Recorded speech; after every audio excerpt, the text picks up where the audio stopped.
4. The Descent of the Spirit. Seeing the Spirit. Right after a late lunch, while we were still at the table, Don Juan announced that the two of us were going to spend the night in the sorcerer's cave, and that we had to be on our way. He said that it was imperative that I sit there again in total darkness to allow the rock formation and the sorcerer's intent to move my assemblage point. I started to get up from my chair, but he stopped me. He said that there was something he wanted to explain to me first. He stretched out, putting his feet on the seat of a chair, then leaned back into a relaxed, comfortable position. "As I see you in greater detail," Don Juan said, "I notice more and more how similar you and my benefactor are." I felt so threatened that I didn't let him continue.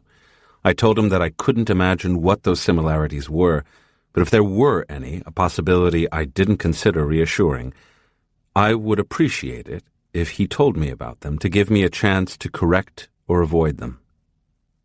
Don Juan laughed until tears were rolling down his cheeks. "One of the similarities is that when you act very well," he said. "But when you think, you always trip yourself up. My benefactor was like that. He didn't think too well." I was just about to defend myself, to say there was nothing wrong with my thinking, when I caught a glint of mischievousness in his eyes. I stopped cold. Don Juan noticed my shift and laughed with a note of surprise. He must have been anticipating the opposite. "What I mean, for instance, is that you only have problems understanding the spirit when you think about it," he went on with a chiding smile. "But when you act, the spirit easily reveals itself to you. My benefactor was that way. Before we leave for the cave, I am going to tell you a story about my benefactor and the fourth abstract core. Sorcerers believe that until the very moment of the spirit's descent, any of us could walk away from the spirit, but not afterwards." Don Juan deliberately stopped to urge me with a movement of his eyebrows to consider what he was telling me.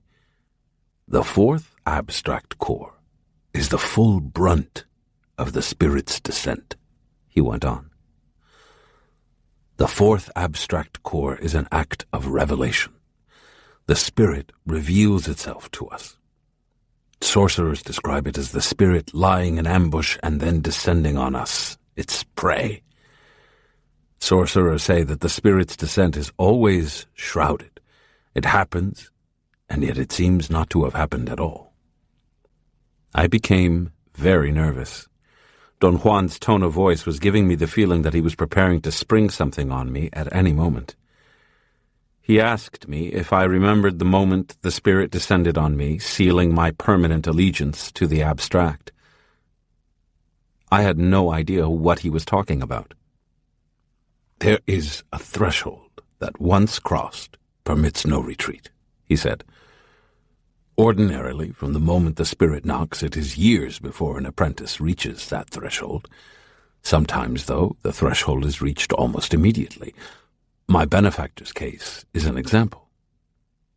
Don Juan said every sorcerer should have a clear memory of crossing that threshold so he could remind himself of the new state of his perceptual potential. He explained that one didn't have to be an apprentice of sorcery to reach this threshold, and that the only difference between an average man and a sorcerer in such cases is what each emphasizes. A sorcerer emphasizes crossing this threshold and uses the memory of it as a point of reference. An average man does not cross the threshold and does his best to forget all about it. I told him that I didn't agree with his point because I couldn't accept that there was only one threshold to cross. Don Juan looked heavenward in dismay and shook his head in a joking gesture of despair.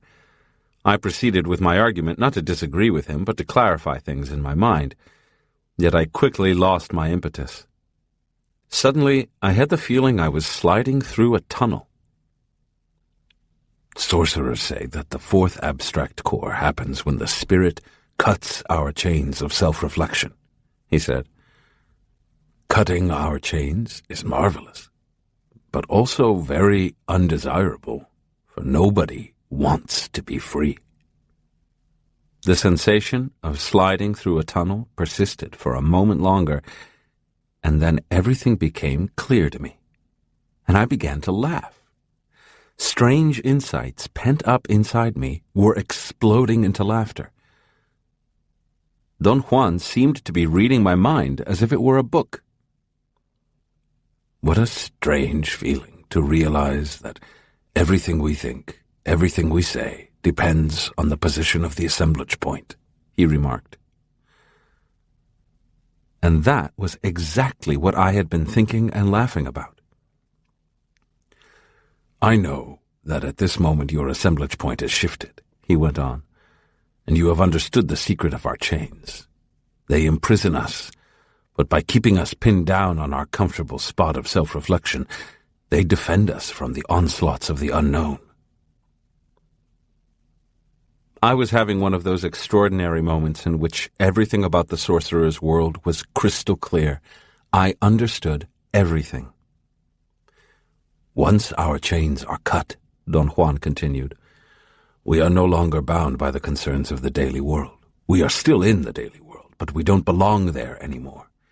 In order to belong, we must share the concerns of people, and without chains, we can't. Don Juan said that the Nagual Elias had explained to him that what distinguishes normal people is that we share a metaphorical dagger, the concerns of our self-reflection. With this dagger, we cut ourselves and bleed, and the job of our chains of self-reflection is to give us the feeling that we are bleeding together, that we are sharing something wonderful, our humanity. But if we were to examine it, we would discover that we are bleeding alone, that we are not sharing anything, that all we are doing is toying with our manageable, unreal, man-made reflection. Sorcerers are no longer in the world of daily affairs, Don Juan went on, because they are no longer prey to their self-reflection. Don Juan then began his story about his benefactor and the descent of the spirit.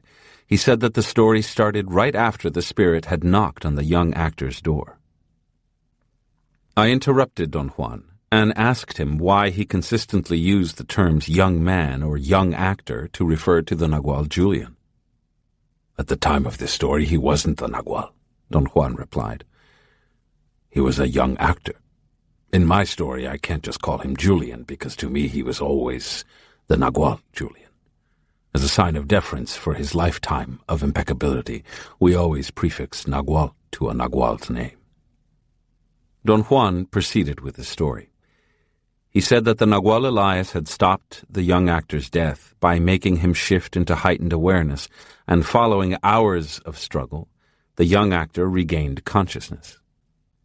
The Nagual Elias didn't mention his name, but he introduced himself as a professional healer who had stumbled onto the scene of a tragedy where 2 persons had nearly died. He pointed to the young woman, Talia, stretched out on the ground. The young man was astonished to see her lying unconscious next to him. He remembered seeing her as she ran away. It startled him to hear the old healer explain that doubtlessly God had punished Talia for her sins by striking her with lightning and making her lose her mind. But how could there be lightning if it's not even raining? The young actor asked in a barely audible voice. He was visibly affected when the old Indian replied that God's ways couldn't be questioned. Again, I interrupted Don Juan. I was curious to know if the young woman really had lost her mind. He reminded me that the Nagual Elias delivered a shattering blow to her assemblage point. He said that she had not lost her mind, but that, as a result of the blow, she slipped in and out of heightened awareness, creating a serious threat to her health. After a gigantic struggle, however, the Nagual Elias helped her to stabilize her assemblage point, and she entered permanently into heightened awareness. Don Juan commented that Women are capable of such a master stroke. They can permanently maintain a new position of their assemblage point.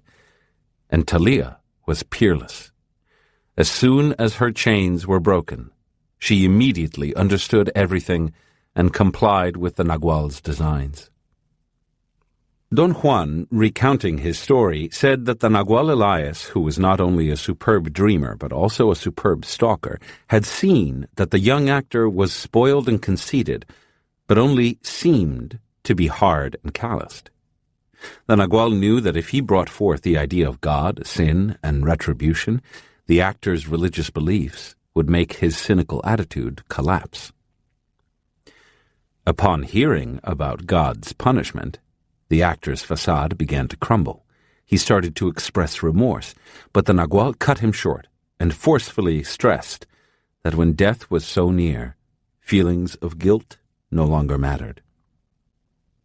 The young actor listened attentively, but although he felt very ill, he didn't believe that he was in danger of dying. He thought that his weakness and fainting had been brought on by his loss of blood. As if he had read the young actor's mind, the Nagual explained to him that those optimistic thoughts were out of place, that his hemorrhaging would have been fatal had it not been for the plug that he, as a healer, had created. "When I struck your back, I put in a plug to stop the draining of your life force," the Nagual said to the skeptical young actor. "Without that restraint, the unavoidable process of your death would continue. If you don't believe me, I'll prove it to you by removing the plug with another blow." As he spoke, the Nagual Elias tapped the young actor on his right side by his rib cage. In a moment, the young man was retching and choking. Blood poured out of his mouth as he coughed uncontrollably. Another tap on his back stopped the agonizing pain and retching, but it didn't stop his fear, and he passed out. "I can control your death for the time being," the Nagual said when the young actor regained consciousness. "How long I can control it depends on you, on how faithfully you acquiesce to everything I tell you to do." The Nagual said that the first requirements of the young man were total immobility and silence. If he didn't want his plug to come out, the Nagual added, he had to behave as if he had lost his powers of motion and speech. A single twitch or a single utterance would be enough to restart his dying. The young actor wasn't accustomed to complying with suggestions or demands. He felt a surge of anger. As he started to voice his protest, the burning pain and convulsions started up again. "Stay with it and I will cure you," the Nagual said. "Act like the weak, rotten imbecile you are and you will die." The actor, a proud young man, was numbed by the insult. Nobody had ever called him a weak, rotten imbecile. He wanted to express his fury, but his pain was so severe that he couldn't react to the indignity. "If you want me to ease your pain, you must obey me blindly," the Nagual said with frightening coldness. "Signal me with a nod, but know now that the moment you change your mind and act like the shameful moron you are, I'll immediately pull the plug and leave you to die." With his last bit of strength, the actor nodded his assent. The Nagual tapped him on his back, and his pain vanished. But along with the searing pain, something else vanished. The fog in his mind. And then the young actor knew everything without understanding anything. The Nagual introduced himself again. He told him that his name was Elias, and that he was the Nagual, and the actor knew what it all meant. The Nagual Elias then shifted his attention to the semi-conscious Talia. He put his mouth to her left ear and whispered commands to her in order to make her assemblage point stop its erratic shifting. He soothed her fear by telling her, in whispers, stories of sorcerers who had gone through the same thing she was experiencing. When she was fairly calm, he introduced himself as the Nagual Elias, a sorcerer, and then he attempted with her the most difficult thing in sorcery, moving the assemblage point beyond the sphere of the world we know. Don Juan remarked that seasoned sorcerers are capable of moving beyond the world we know, but that inexperienced persons are not. The Nagual Elias always maintained that ordinarily he would not have dreamed of attempting such a feat. But on that day, something other than his knowledge or his volition was making him act. Yet the maneuver worked. Talia moved beyond the world we know and came safely back. Then the Nagual Elias had another insight. He sat between the two people stretched out on the ground. The actor was naked, covered only by the Nagual Elias's riding coat, and reviewed their situation. He told them they had both, by the force of circumstances, fallen into a trap set by the spirit itself. He, the Nagual, was the active part of that trap, because by encountering them under the conditions he had been forced to become their temporary protector and to engage his knowledge of sorcery in order to help them. As their temporary protector, it was his duty to warn them that they were about to reach a unique threshold, and that it was up to them, both individually and together, to attain that threshold by entering a mood of abandon, but not recklessness, a mood of caring, but not indulgence. He didn't want to say more for fear of confusing them or influencing their decision. He felt that if they were to cross that threshold, it had to be with minimal help from him. The Nagual then left them alone in that isolated spot and went to the city to arrange for medicinal herbs, mats, and blankets to be brought to them. His idea was that, in solitude, they would attain and cross that threshold. For a long time, the two young people lay next to each other, immersed in their own thoughts. The fact that their assemblage points had shifted meant that they could think in greater depth than ordinarily, but it also meant that they worried, pondered, and were afraid in equally greater depth. Since Talia could talk and was a bit stronger, she broke the silence. She asked the young actor if he was afraid. He nodded affirmatively. She felt a great compassion for him and took off a shawl she was wearing to put over his shoulders, and she held his hand. The young man didn't dare voice what he felt. His fear that his pain would recur if he spoke was too great and too vivid. He wanted to apologize to her, to tell her that his only regret was having hurt her, and that it didn't matter that he was going to die, for he knew with certainty that he was not going to survive the day. Talia's thoughts were on the same subject. She said that she too had only one regret, that she had fought him hard enough to bring on his death. She was very peaceful now. A feeling which, agitated as she always was, and driven by her great strength, was unfamiliar to her. She told him that her death was very near too, and that she was glad it would all end that day. The young actor, hearing his own thoughts being spoken by Talia, felt a chill. A surge of energy came to him then, and made him sit up. He wasn't in pain, nor was he coughing. He took in great gulps of air, something he had no memory of having done before. He took the girl's hand, and they began to talk without vocalizing. Don Juan said it was at that instant that the spirit came to them, and they saw. They were deeply Catholic, and what they saw was a vision of heaven, where everything was alive, bathed in light. They saw a world of miraculous sights. When the Nagual returned, they were exhausted, although not injured.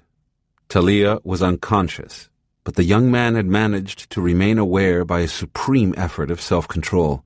He insisted on whispering something in the Nagual's ear. "We saw heaven," he whispered, tears rolling down his cheeks. "You saw more than that," the Nagual Elias retorted. "You saw the spirit." Don Juan said that since the spirit's descent is always shrouded, naturally, Talia and the young actor could not hold on to their vision. They soon forgot it, as anyone would. The uniqueness of their experience was that, without any training, and without being aware of it, they had dreamed together and had seen the spirit. For them to have achieved this with such ease was quite out of the ordinary. "Those two were really the most remarkable beings I have ever met," Don Juan added. I naturally wanted to know more about them, but Don Juan wouldn't indulge me. He said that this was all there was about his benefactor and the fourth abstract core. He seemed to remember something he wasn't telling me, and laughed uproariously. Then he patted me on the back and told me it was time to set out for the cave. When we got to the rock ledge, it was almost dark. Don Juan sat down hurriedly, in the same position as the first time. He was to my right, touching me with his shoulder. He immediately seemed to enter into a deep state of relaxation, which pulled me into total immobility and silence. I couldn't even hear his breathing. I closed my eyes, and he nudged me to warn me to keep them open. By the time it became completely dark, an immense fatigue had begun to make my eyes sore and itchy. Finally, I gave up my resistance and was pulled into the deepest, blackest sleep I have ever had. Yet I wasn't totally asleep. I could feel the thick blackness around me. I had an entirely physical sensation of wading through blackness. Then it suddenly became reddish, then orange, then glaring white, like a terribly strong neon light. Gradually, I focused my vision until I saw I was still sitting in the same position with Don Juan, but no longer in the cave. We were on a mountaintop, looking down over exquisite flatlands, with mountains in the distance.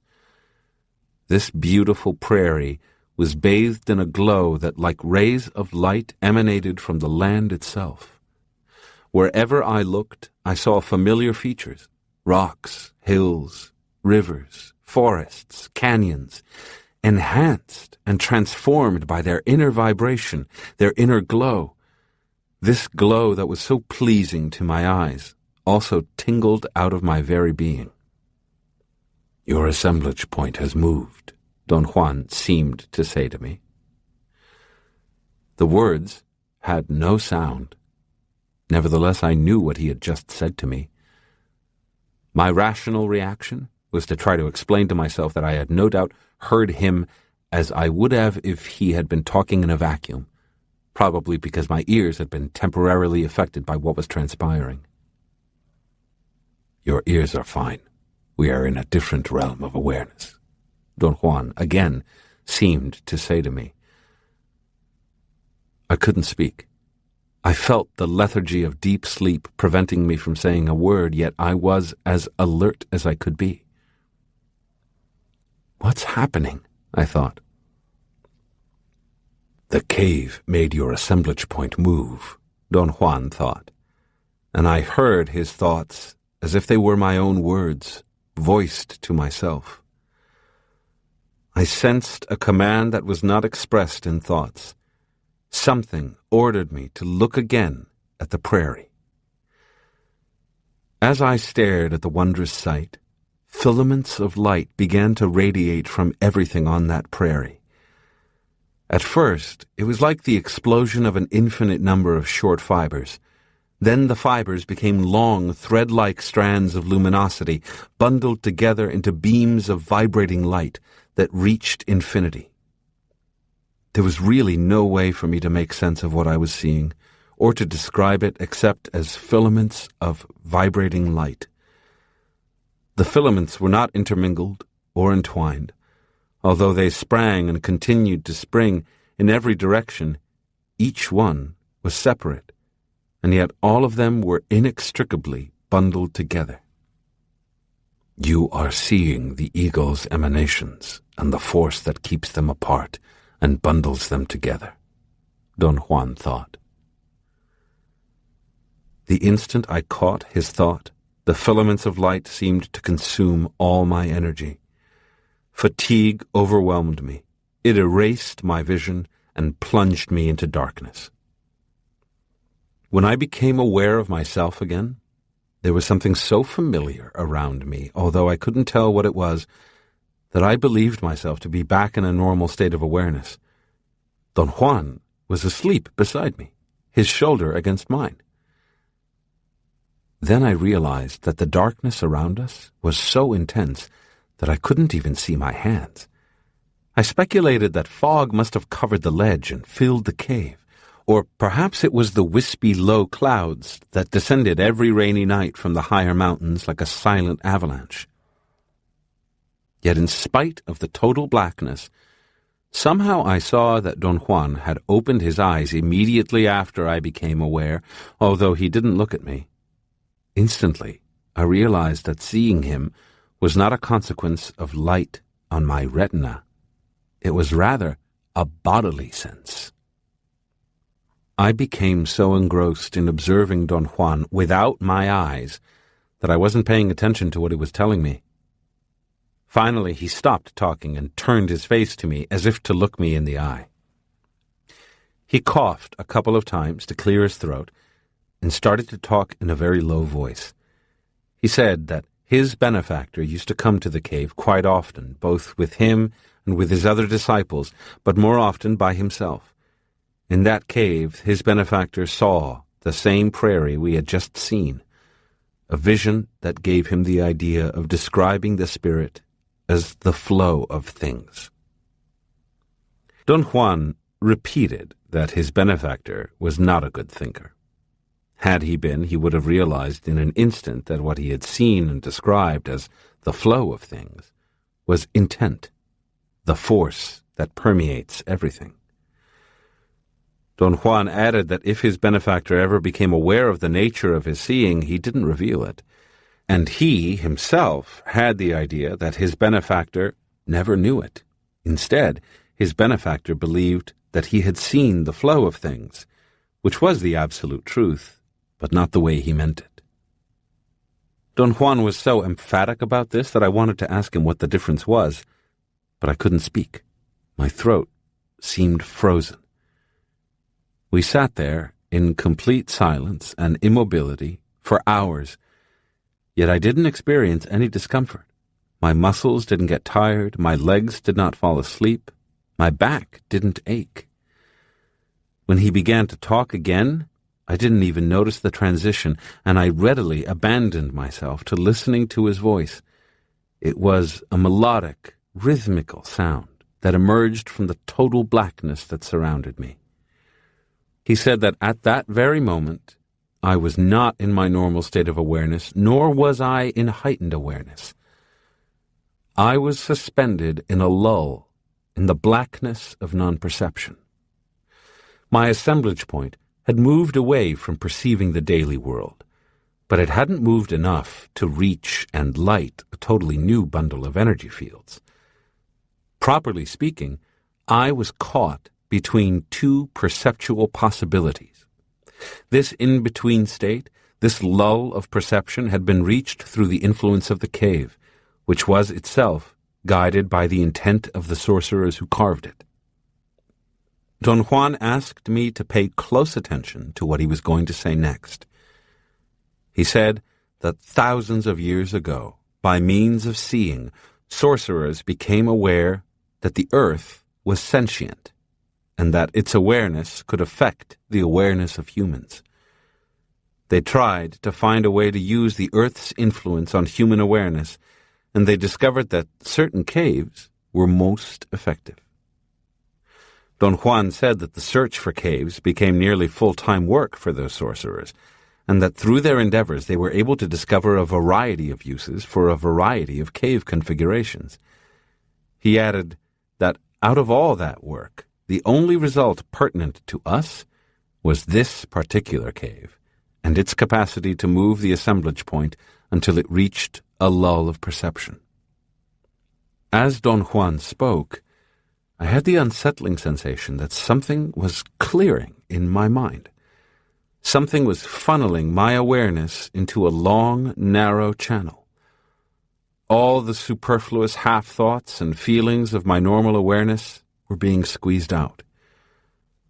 Don Juan was thoroughly aware of what was happening to me.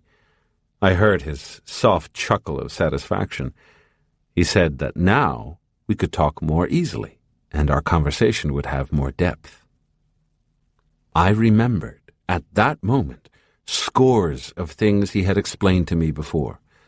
For instance, I knew that I was dreaming. I was actually sound asleep, yet I was totally aware of myself through my second attention, the counterpart of my normal attentiveness. I was certain I was asleep because of a bodily sensation plus a rational deduction based on statements that Don Juan had made in the past. I had just seen the eagle's emanations, and Don Juan had said that it was impossible for sorcerers to have a sustained view of the eagle's emanations in any way except in dreaming. Therefore, I had to be dreaming.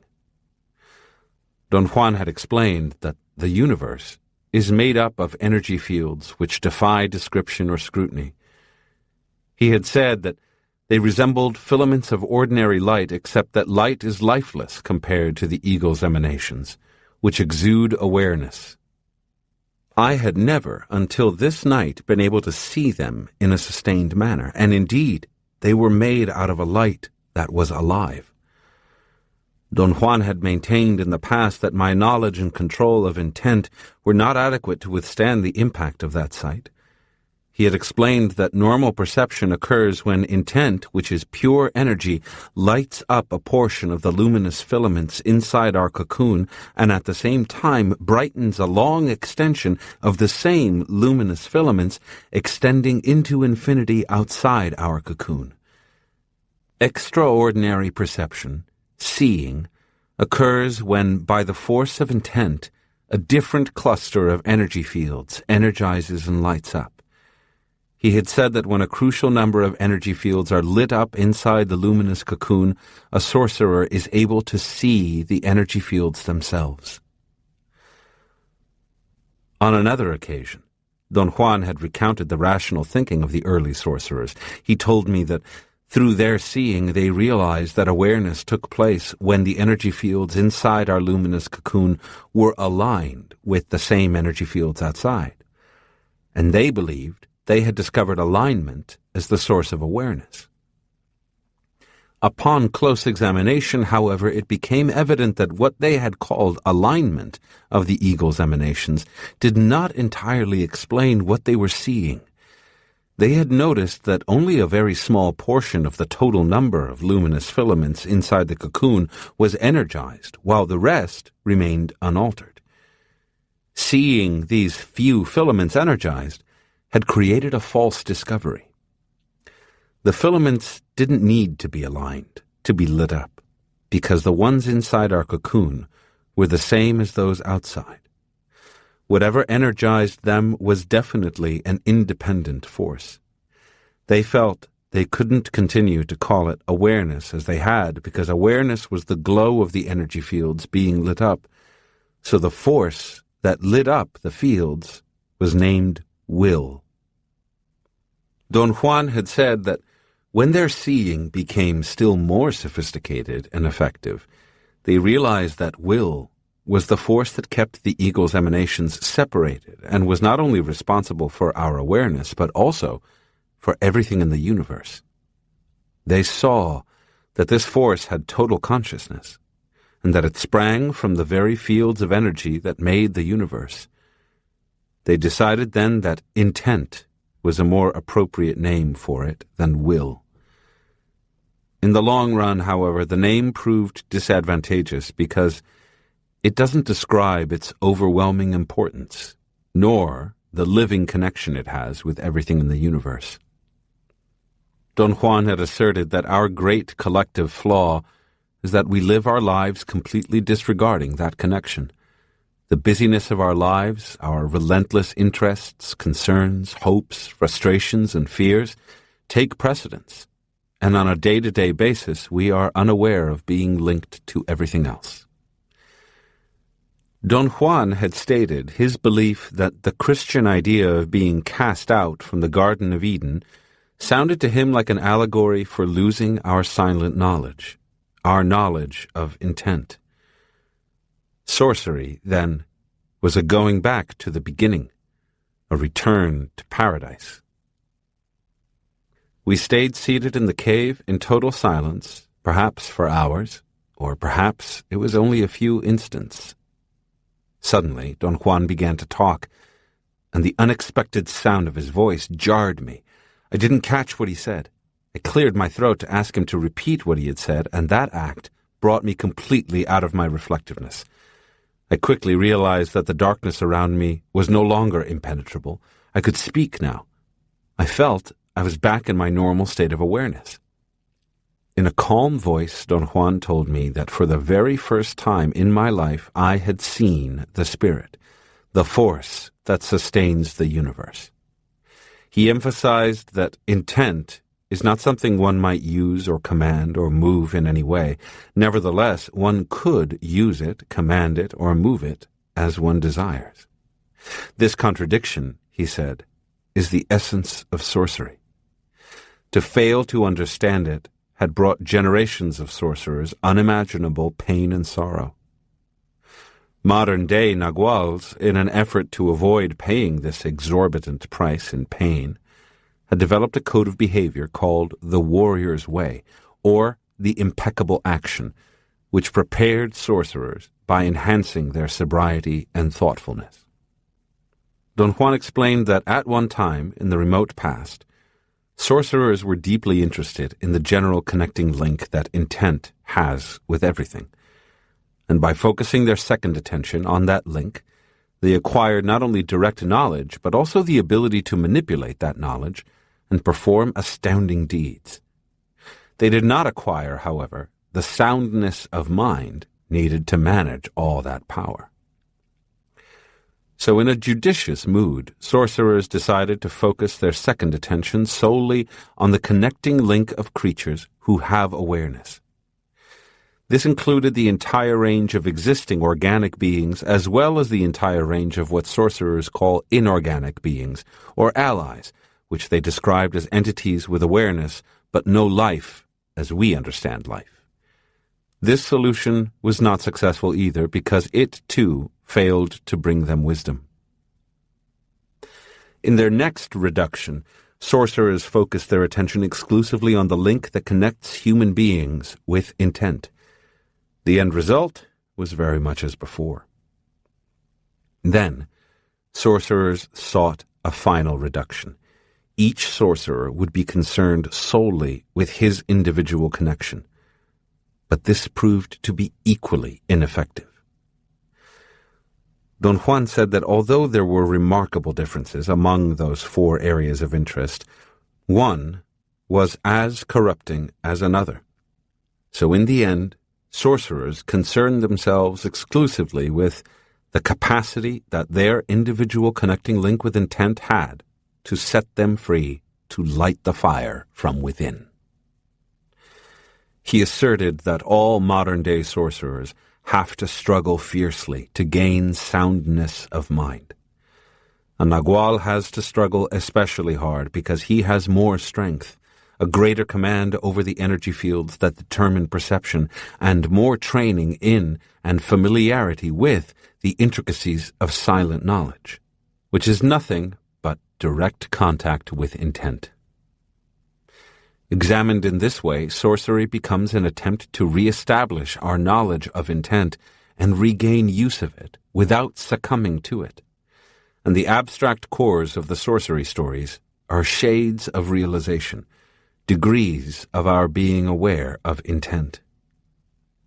I understood Don Juan's explanation with perfect clarity, but the more I understood and the clearer his statements became, the greater my sense of loss and despondency. At one moment, I sincerely considered ending my life right there. I felt I was damned.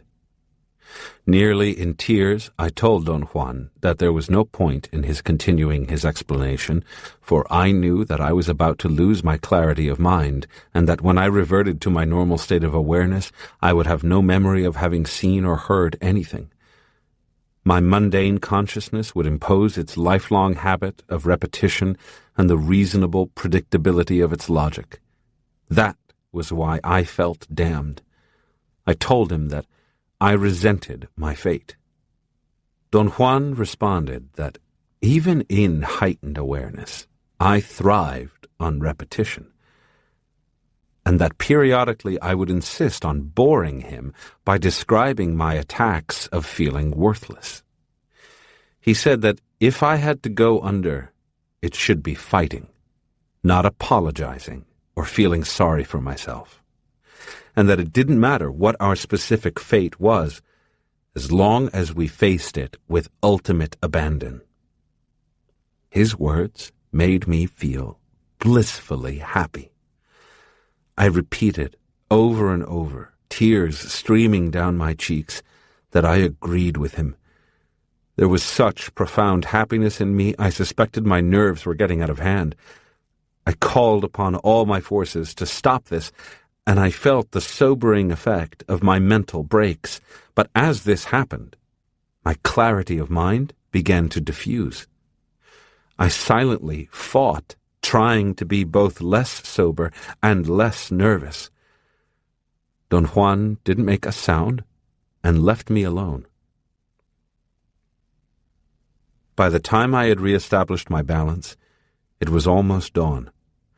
Don Juan stood, stretched his arms above his head, and tensed his muscles, making his joints crack. He helped me up and commented that I had spent a most enlightening night. I had experienced what the spirit was, and had been able to summon hidden strength to accomplish something which on the surface amounted to calming my nervousness, but at a deeper level it had actually been a very successful, volitional movement of my assemblage point. He signaled then that it was time to start on our way back. The Somersault of Thought. We walked into his house around 7 a.m, in time for breakfast. I was famished, but not tired. We had left the cave to climb down to the valley at dawn. Don Juan, instead of following the most direct route, made a long detour that took us along the river. He explained that we had to collect our wits before we got home. I answered it was very kind of him to say our wits when I was the only one whose wits were disordered. But he replied that he was acting not out of kindness, but out of warrior's training. A warrior, he said, was on permanent guard against the roughness of human behavior. A warrior was magical and ruthless, a maverick with the most refined taste and manners, whose worldly task was to sharpen, yet disguise, his cutting edges, so that no one would be able to suspect his ruthlessness. After breakfast, I thought it would be wise to get some sleep, but Don Juan contended I had no time to waste. He said that all too soon I would lose the little clarity I still had, and if I went to sleep, I would lose it all. It doesn't take a genius to figure out that there is hardly any way to talk about intent, he said quickly, as he scrutinized me from head to toe. But making this statement doesn't mean anything. It is the reason why sorcerers rely instead on the sorcery stories, and their hope is that someday the abstract cores of the stories will make sense to the listener. I understood what he was saying, but I still could not conceive what an abstract core was, or what it was supposed to mean to me. I tried to think about it. Thoughts barraged me. Images passed rapidly through my mind, giving me no time to think about them. I couldn't slow them down enough even to recognize them. Finally, anger overpowered me, and I slammed my fist on the table. Don Juan shook from head to toe, choking with laughter. "Do what you did last night," he urged me, winking. "Slow yourself down." My frustration made me very aggressive. I immediately put forth some senseless arguments. Then I became aware of my error and apologized for my lack of restraint. "Don't apologize," he said. "I should tell you that the understanding you're after is impossible at this time. The abstract cores of the sorcery stories will say nothing to you now. Later, years later, I mean, they may make perfect sense to you." I begged Don Juan not to leave me in the dark, to discuss the abstract cores. It was not at all clear to me what he wanted me to do with them. I assured him that my present state of heightened awareness could be very helpful to me in allowing me to understand his discussion. I urged him to hurry, for I couldn't guarantee how long this state would last. I told him that soon I would return to my normal state and would become a bigger idiot than I was at that moment. I said it half in jest. His laughter told me that he had taken it as such, but I was deeply affected by my own words. A tremendous sense of melancholy overtook me. Don Juan gently took my arm, pulled me to a comfortable armchair, then sat down facing me. He gazed fixedly into my eyes, and for a moment I was incapable of breaking the force of his stare. "Sorcerers constantly stalk themselves," he said, in a reassuring voice, as if trying to calm me with the sound of his voice. I wanted to say that my nervousness had passed, and that it had probably been caused by my lack of sleep, but he didn't allow me to say anything. He assured me that he had already taught me everything there was to know about stalking, but I had not yet retrieved my knowledge from the depth of heightened awareness where I had it stored. I told him I had the annoying sensation of being bottled up. I felt there was something locked inside me, something that made me slam doors and kick tables, something that frustrated me and made me irascible. That sensation of being bottled up is experienced by every human being, he said. It is a reminder of our existing connection with intent. For sorcerers, this sensation is even more acute, precisely because their goal is to sensitize their connecting link until they can make it function at will. When the pressure of their connecting link is too great, sorcerers relieve it by stalking themselves. "I still don't think I understand what you mean by stalking," I said. "But at a certain level, I think I know exactly what you mean."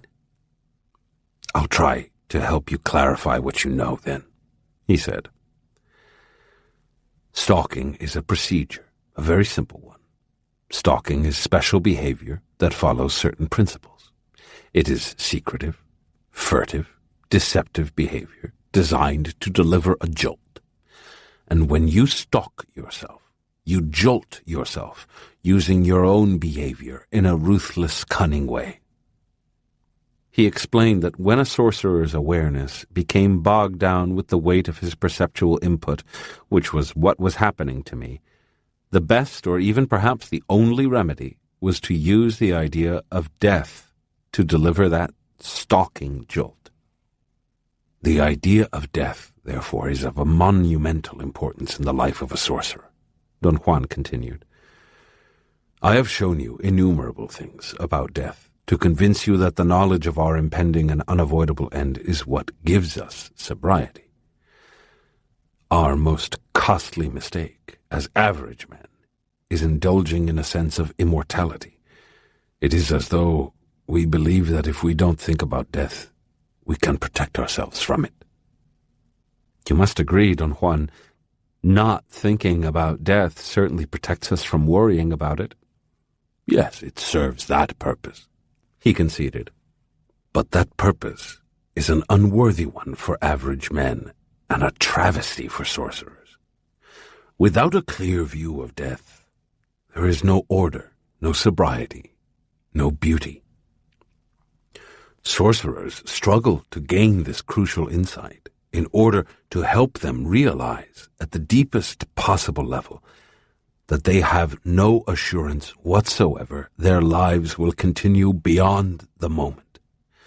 That realization gives sorcerers the courage to be patient and yet take action, courage to be acquiescent without being stupid.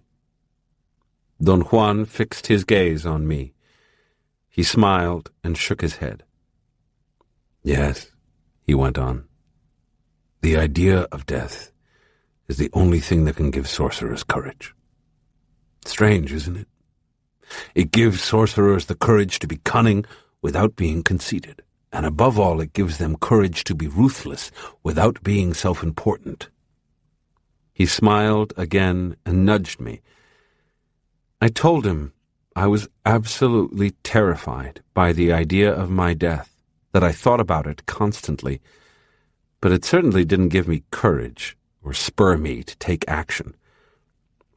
It only made me cynical, or caused me to lapse into moods of profound melancholy. "Your problem is very simple," he said. "You become easily obsessed. I've been telling you that sorcerers stalk themselves in order to break the power of their obsessions. There are many ways of stalking oneself. If you don't want me to use the idea of your death, use the poems you read me to stalk yourself." "I beg your pardon?" "I have told you that there are many reasons I like poems," he said. "What I do is stalk myself with them. I deliver a jolt to myself with them. I listen, and as you read, I shut off my internal dialogue and let my inner silence gain momentum. Then the combination of the poem and the silence delivers the jolt." He explained that poets unconsciously long for the sorcerer's world, because they are not sorcerers on the path of knowledge. Longing is all they have. "Let us see if you can feel what I'm talking about," he said, handing me a book of poems by José Gorostiza. I opened it at the bookmark, and he pointed to the poem he liked. "This incessant, stubborn dying, this living death that slays you, O God, in your rigorous handiwork, in the roses, in the stones, in the indomitable stars, and in the flesh that burns out like a bonfire lit by a song, a dream, a hue that hits the eye. And you yourself perhaps have died eternities of ages out there without us knowing about it. We dregs, crumbs, ashes of you that still are present, like a star faked by its very light, an empty light without star that reaches us, hiding its infinite catastrophe." "As I hear the words," Don Juan said when I had finished reading, "I feel that man is seeing the essence of things, and I can see with him. I don't care what the poem is about. I care only about the feeling the poet's longing brings me. I borrow his longing, and with it I borrow the beauty, and marvel at the fact that he, like a true warrior, lavishes it on the recipients, the beholders, retaining for himself only his longing. This jolt, this shock of beauty, is stalking." I was very moved. Don Juan's explanation had touched a strange chord in me. "Would you say, Don Juan, that death is the only real enemy we have?" I asked him a moment later. "No," he said with conviction. "Death is not an enemy, although it appears to be. Death is not our destroyer, although we think it is." "What is it then, if not our destroyer?" I asked. "Sorcerers say death is the only worthy opponent we have," he replied. "Death is our challenger. We are born to take that challenge, average men or sorcerers. Sorcerers know about it, average men do not." I personally would say, Don Juan, life, not death, is the challenge. Life is the process by means of which death challenges us, he said. Death is the active force. Life is the arena. And in that arena, there are only two contenders at any time, oneself and death. I would think, Don Juan, that we human beings are the challengers, I said. Not at all, he retorted. We are passive. Think about it. If we move, it's only when we feel the pressure of death. Death sets the pace for our actions and feelings and pushes us relentlessly until it breaks us and wins the bout, or else we rise above all possibilities and defeat death. Sorcerers defeat death and death acknowledges the defeat by letting the sorcerers go free, never to be challenged again. Does that mean that sorcerers become immortal? No, it doesn't mean that, he replied. Death stops challenging them. That's all. But what does that mean, Don Juan? I asked. It means thought has taken a somersault into the inconceivable, he said. What is a somersault of thought into the inconceivable? I asked, trying not to sound belligerent. The problem you and I have is that we do not share the same meanings. You're not being truthful, Don Juan interrupted. You understand what I mean. For you to demand a rational explanation of a somersault of thought into the inconceivable is a travesty. You know exactly what it is. No, I don't, I said. And then I realized that I did, or rather, that I intuited what it meant. There was some part of me that could transcend my rationality and understand and explain beyond the level of metaphor a somersault of thought into the inconceivable. The trouble was that part of me was not strong enough to surface at will. I said as much to Don Juan, who laughed and commented that my awareness was like a yo-yo. Sometimes it rose to a high spot and my command was keen, while at others it descended and I became a rational moron. But most of the time it hovered at an unworthy median where I was neither fish nor fowl. A somersault of thought into the inconceivable, he explained with an air of resignation, is the descent of the spirit, the act of breaking our perceptual barriers.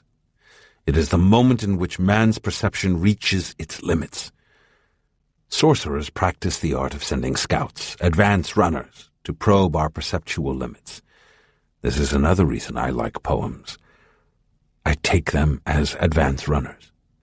But as I've said to you before, poets don't know as exactly as sorcerers what those advance runners can accomplish.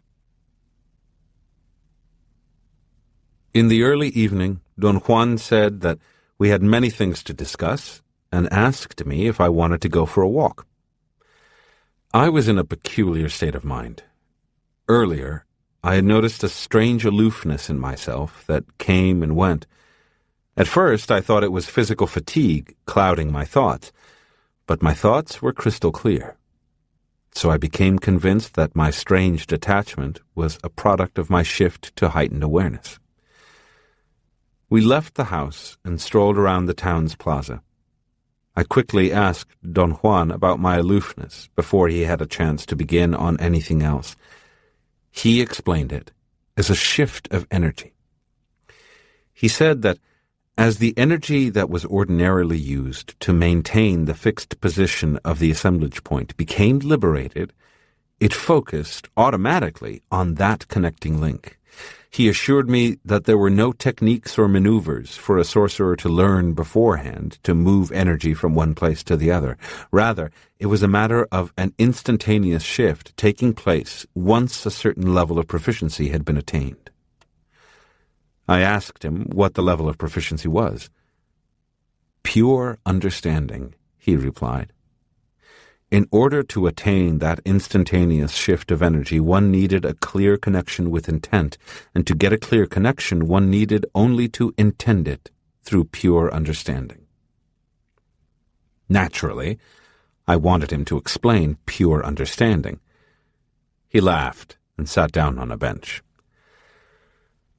I'm going to tell you something fundamental about sorcerers and their acts of sorcery, he went on. Something about the somersault of their thought into the inconceivable. He said that some sorcerers were storytellers. Storytelling for them was not only the advance runner that probed their perceptual limits, but their path to perfection, to power, to the spirit. He was quiet for a moment, obviously searching for an appropriate example. Then he reminded me that the Yaqui Indians had a collection of historical events they called the memorable dates. I knew that the memorable dates were oral accounts of their history as a nation when they waged war against the invaders of their homeland, the Spaniards first, the Mexicans later. Don Juan, a Yaqui himself, stated emphatically that the memorable dates were accounts of their defeats and disintegration. "So, what would you say," he asked me, "since you are a learned man, about a sorcerer storytellers taking an account from the memorable dates, let's say, for example, the story of Calixto Muni, and changing the ending so that instead of describing how Calixto Muni was drawn and quartered by the Spanish executioners, which is what happened, he tells a story of Calixto Muni, the victorious rebel who succeeded in liberating his people?" I knew the story of Calixto Muni. He was a Yaqui Indian who, according to the memorable dates, served for many years on a buccaneer ship in the Caribbean in order to learn strategy. Then he returned to his native Sonora, managed to start an uprising against the Spaniards, and declared a war of independence, only to be betrayed, captured, and executed. Don Juan coaxed me to comment. I told him I would have to assume that changing the factual account in the manner he was describing would be a psychological device, a sort of wishful thinking on the sorcerer storyteller's part. Or perhaps it would be a personal, idiosyncratic way of alleviating frustration. I added that I would even call such a sorcerer storyteller a patriot, because he was unable to accept bitter defeat. Don Juan laughed until he was choking. "But it's not a matter of one sorcerer storyteller," he argued. "They all do that." "Then it's a socially sanctioned device to express the wishful thinking of a whole society," I retorted. "A socially accepted way of releasing psychological stress collectively." "Your argument is glib and convincing and reasonable," he commented. "But because your spirit is dead, you can't see the flaw in your argument." He eyed me, as if coaxing me to understand what he was saying. I had no comment, and anything I might have said would have made me sound peevish. "The sorcerer storyteller who changes the ending of the factual account," he said, "does it at the direction and under the auspices of the spirit. Because he can manipulate his elusive connection with intent, he can actually change things. The sorcerer storyteller signals that he has intended it by taking off his hat, putting it on the ground, and turning it a full 360 degrees counterclockwise. Under the auspices of the spirit, that simple act plunges him into the spirit itself. He has let his thought somersault into the inconceivable." Don Juan lifted his arm above his head and pointed for an instant to the sky above the horizon. "Because his pure understanding is an advance runner probing that immensity out there," Don Juan went on, "the sorcerer storyteller knows without a shadow of doubt that somewhere, somehow, in that infinity, at this very moment, the spirit has descended. Calixto Muni is victorious. He has delivered his people. His goal has transcended his person." Moving the assemblage point. A couple of days later, Don Juan and I made a trip to the mountains. Halfway up the foothills, we sat down to rest. Earlier that day, Don Juan had decided to find an appropriate setting in which to explain some intricate aspects of the mastery of awareness. Usually, he preferred to go to the closer western range of mountains. This time, however, he chose the eastern peaks. They were much higher and farther away. To me, they seemed more ominous, darker, and more massive, but I couldn't tell whether this impression was my own or if I had somehow absorbed Don Juan's feelings about these mountains. I opened my backpack. The women seers from Don Juan's group had prepared it for me, and I discovered that they had packed some cheese. I experienced a moment of annoyance because while I liked cheese, it didn't agree with me. Yet I was incapable of refusing it whenever it was made available. Don Juan had pointed this out as a true weakness and had made fun of me. I was embarrassed at first, but found when I didn't have cheese around, I didn't miss it. The problem was that the practical jokers in Don Juan's group always packed a big chunk of cheese for me, which, of course, I always ended up eating. "Finish it in one sitting," Don Juan advised me with a mischievous glint in his eyes. "That way, you won't have to worry about it anymore." Perhaps influenced by his suggestion, I had the most intense desire to devour the whole chunk. Don Juan laughed so much I suspected that once again he had schemed with his group to set me up. In a more serious mood, he suggested that we spend the night there in the foothills and take a day or two to reach the higher peaks. I agreed. Don Juan casually asked me if I had recalled anything about the 4 moods of stalking. I admitted that I had tried, but that my memory had failed me. "Don't you remember my teaching you the nature of ruthlessness?" he asked. "Ruthlessness, the opposite of self-pity?" I couldn't remember. Don Juan appeared to be considering what to say next. Then he stopped. The corners of his mouth dropped in a gesture of sham impotence. He shrugged his shoulders, stood up, and quickly walked a short distance to a small, level spot on top of a hill. "All sorcerers are ruthless," he said, as we sat down on the flat ground. "But you know this. We have discussed this concept at length." After a long silence, he said that we were going to continue discussing the abstract cores of the sorcery stories, but that he intended to talk less and less about them because the time was approaching when it would be up to me to discover them and allow them to reveal their meaning. "As I have already told you," he said, "the 4th abstract core of the sorcery stories is called the descent of the spirit, or being moved by intent. The story says that in order to let the mysteries of sorcery reveal themselves to the man we've been talking about, it was necessary for the spirit to descend on that man. The spirit chose a moment when the man was distracted, unguarded, and showing no pity. The spirit let its presence by itself move the man's assemblage point to a specific position. This spot was known to sorcerers from then on as the place of no pity.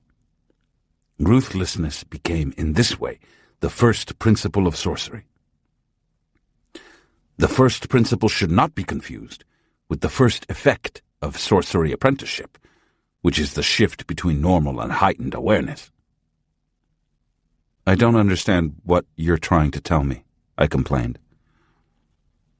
"What I want to say is that, to all appearances, having the assemblage point shift is the first thing that actually happens to a sorcery apprentice," he replied. "So it is only natural for an apprentice to assume that this is the first principle of sorcery, but it is not.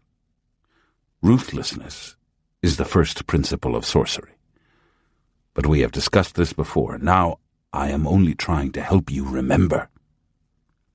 I could honestly have said that I had no idea what he was talking about, but I also had the strange sensation that I did.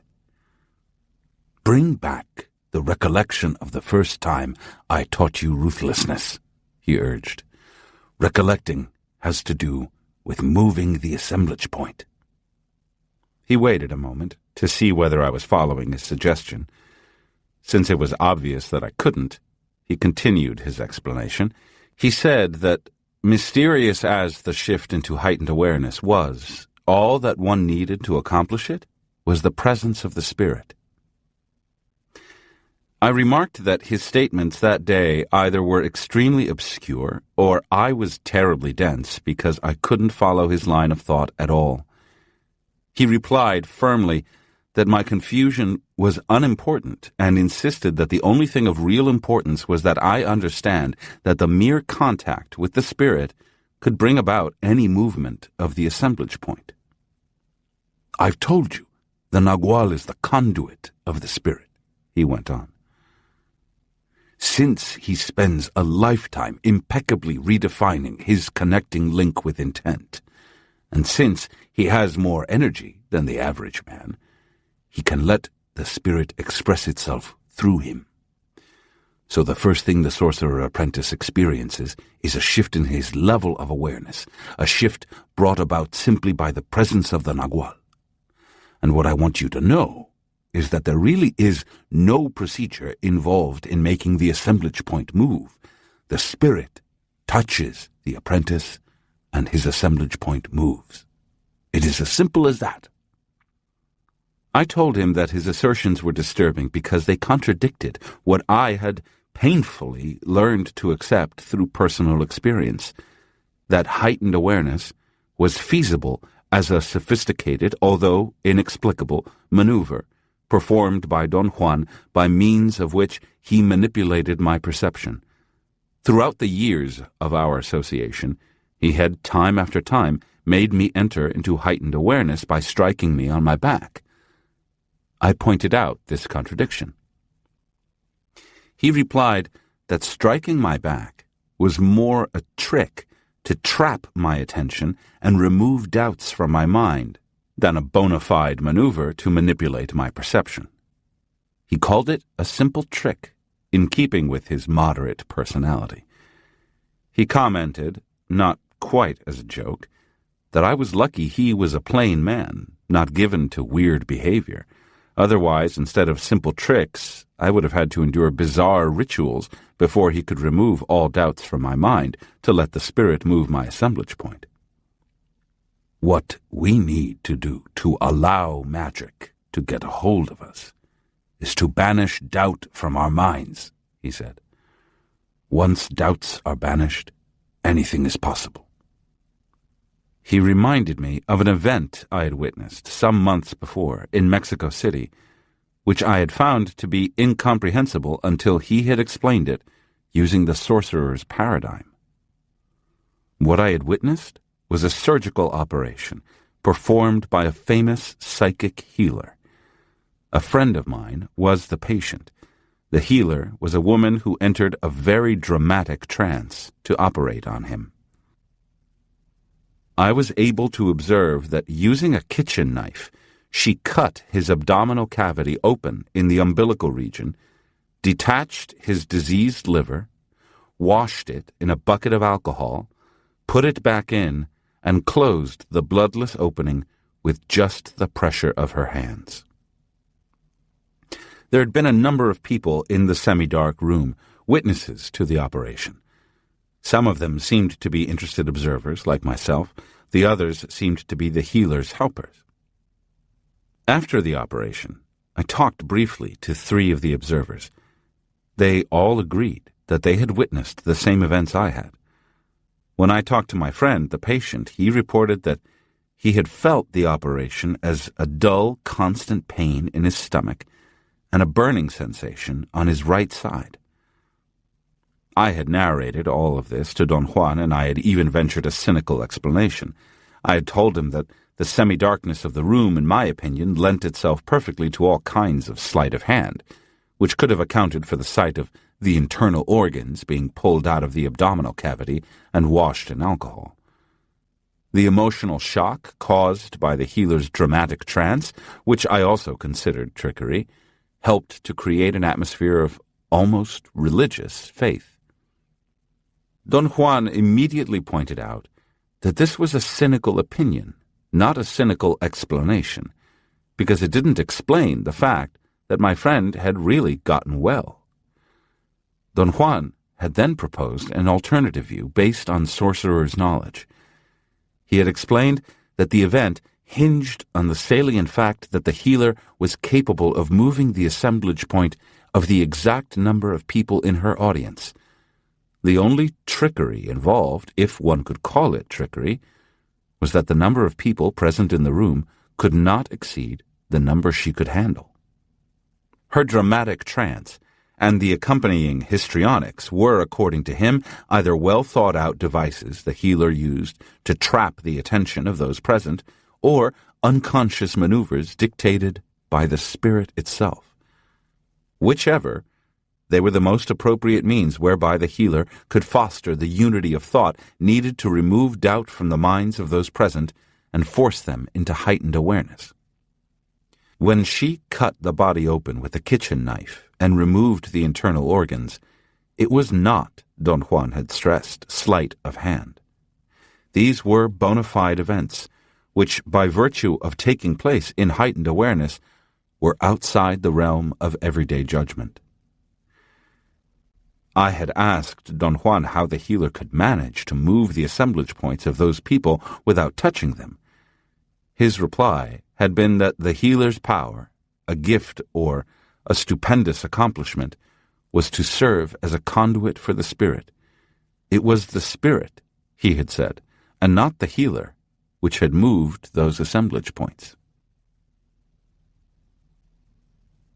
I explained to you then, although you didn't understand a word of it, Don Juan went on, that the healer's art and power was to remove doubts from the minds of those present.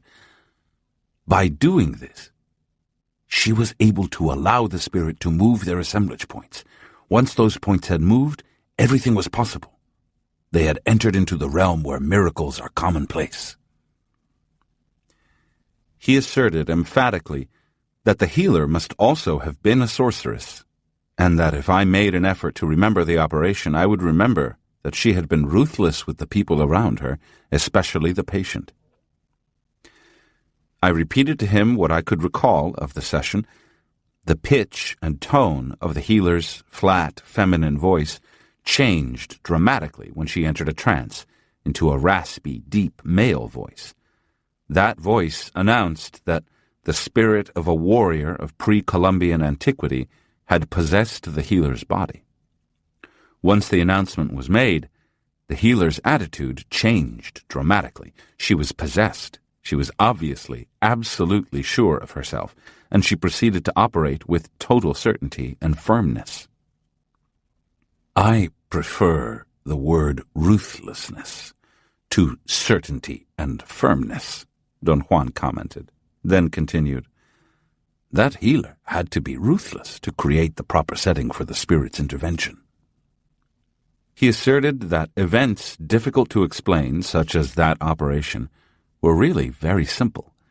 They were made difficult by our insistence upon thinking. If we did not think, everything fit into place. That is truly absurd, Don Juan, I said, and really meant it.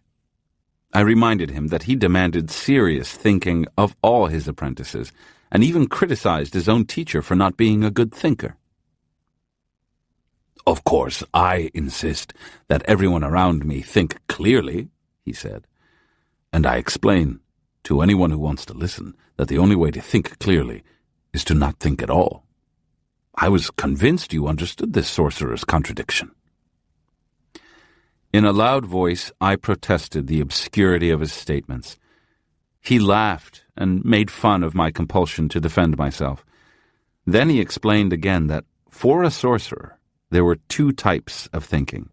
One was average day-to-day thinking, which was ruled by the normal position of his assemblage point. It was muddled thinking that didn't really answer his needs and left great murkiness in his head. The other was precise thinking. It was functional, economical, and left very few things unexplained. Don Juan remarked that for this type of thinking to prevail, the assemblage point had to move, or at least the day-to-day type thinking had to stop to allow the assemblage point to shift.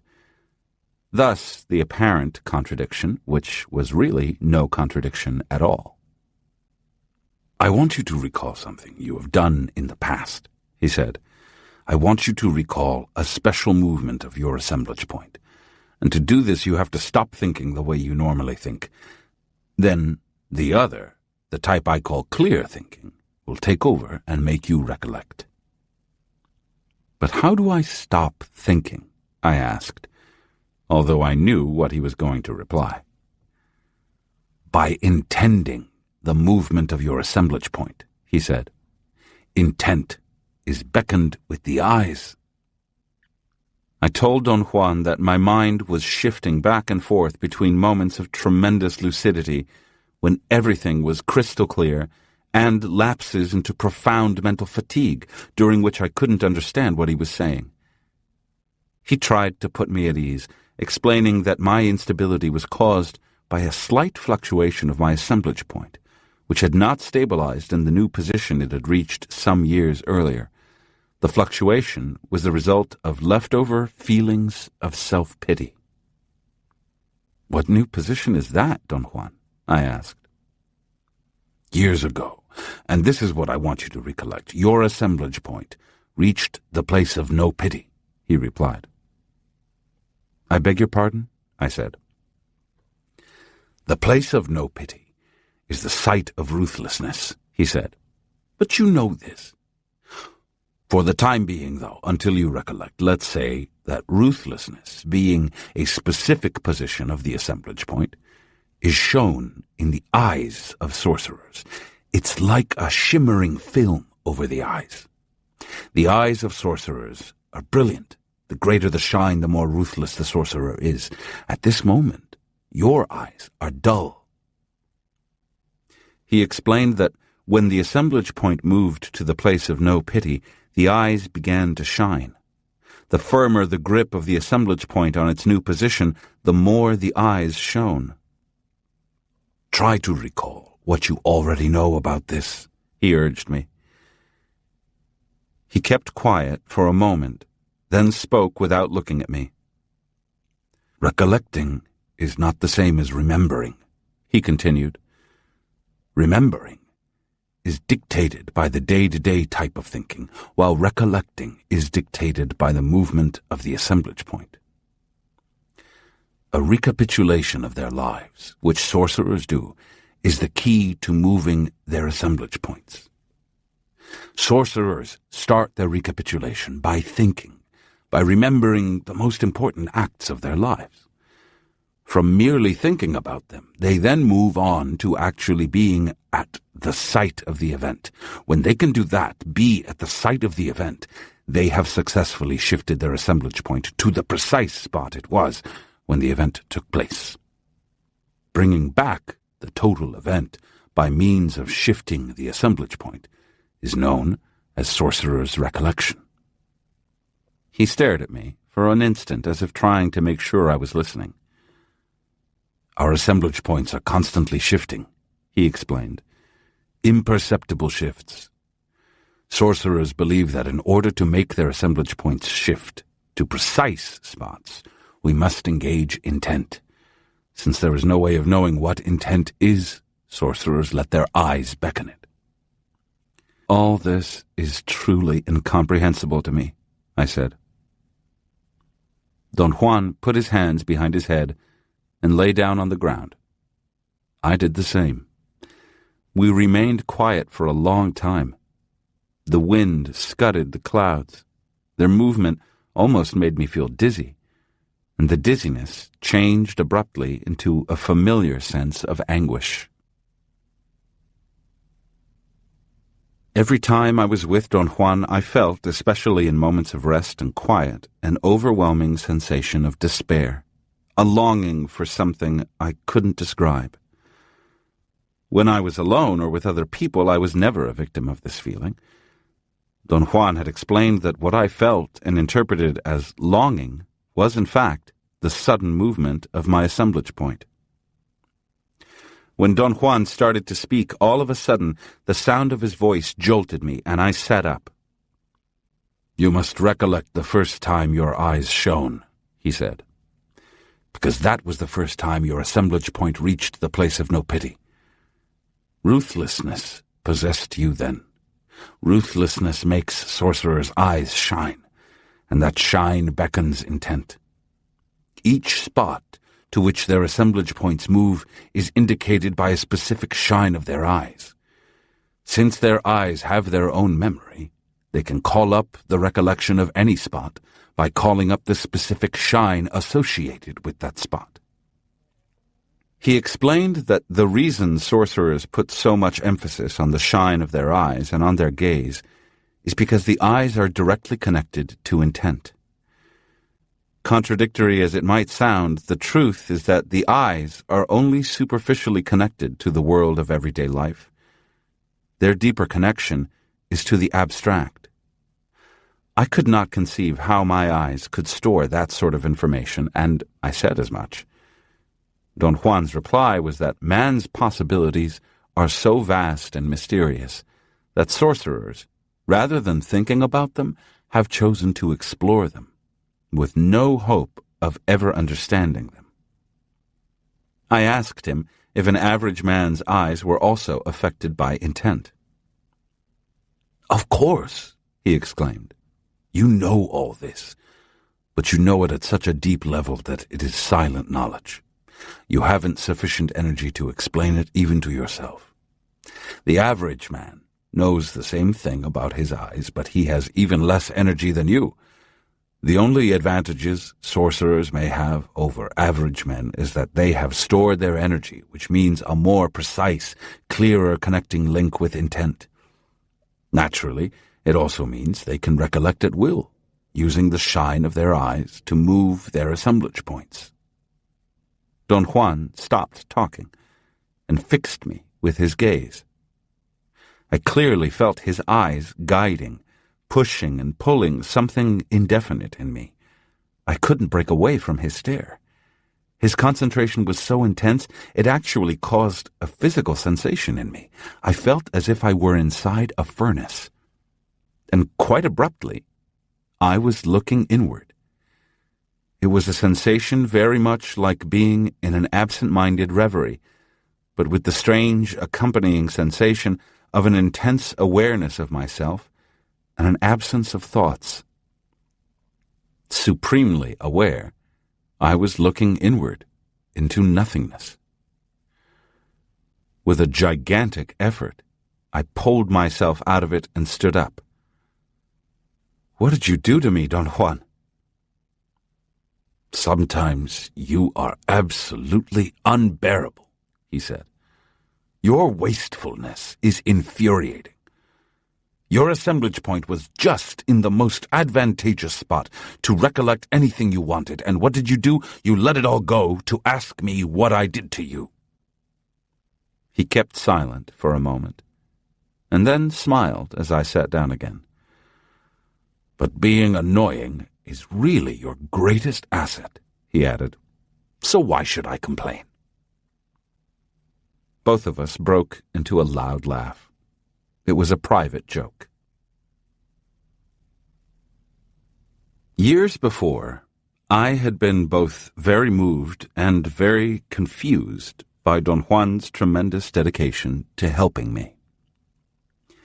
I couldn't imagine why he would show me such kindness. It was evident that he didn't need me in any way in his life. He was obviously not investing in me. But I had learned, through life's painful experiences, that nothing was free, and being unable to foresee what Don Juan's reward would be made me tremendously uneasy. One day I asked Don Juan point-blank in a very cynical tone what he was getting out of our association. I said that I hadn't been able to guess. "Nothing you would understand," he replied. His answer annoyed me. Belligerently, I told him I wasn't stupid and he could at least try to explain it to me. "Well, let me just say that although you could understand it, you are certainly not going to like it," he said, with the smile he always had when he was setting me up. "You see, I really wanted to spare you." I was hooked, and I insisted that he tell me what he meant. "Are you sure you want to hear the truth?" he asked, knowing I could never say no, even if my life depended on it. "Of course I want to hear whatever it is you're dangling in front of me," I said cuttingly. He started to laugh, as if at a big joke. The more he laughed, the greater my annoyance. "I don't see what's so funny," I said. "Sometimes the underlying truth shouldn't be tampered with," he said. "The underlying truth here is like a block at the bottom of a big pile of things, a cornerstone. If we take a hard look at the bottom block, we might not like the results. I prefer to avoid that." He laughed again. His eyes, shining with mischievousness, seemed to invite me to pursue the subject further, and I insisted again that I had to know what he was talking about. I tried to sound calm, but persistent.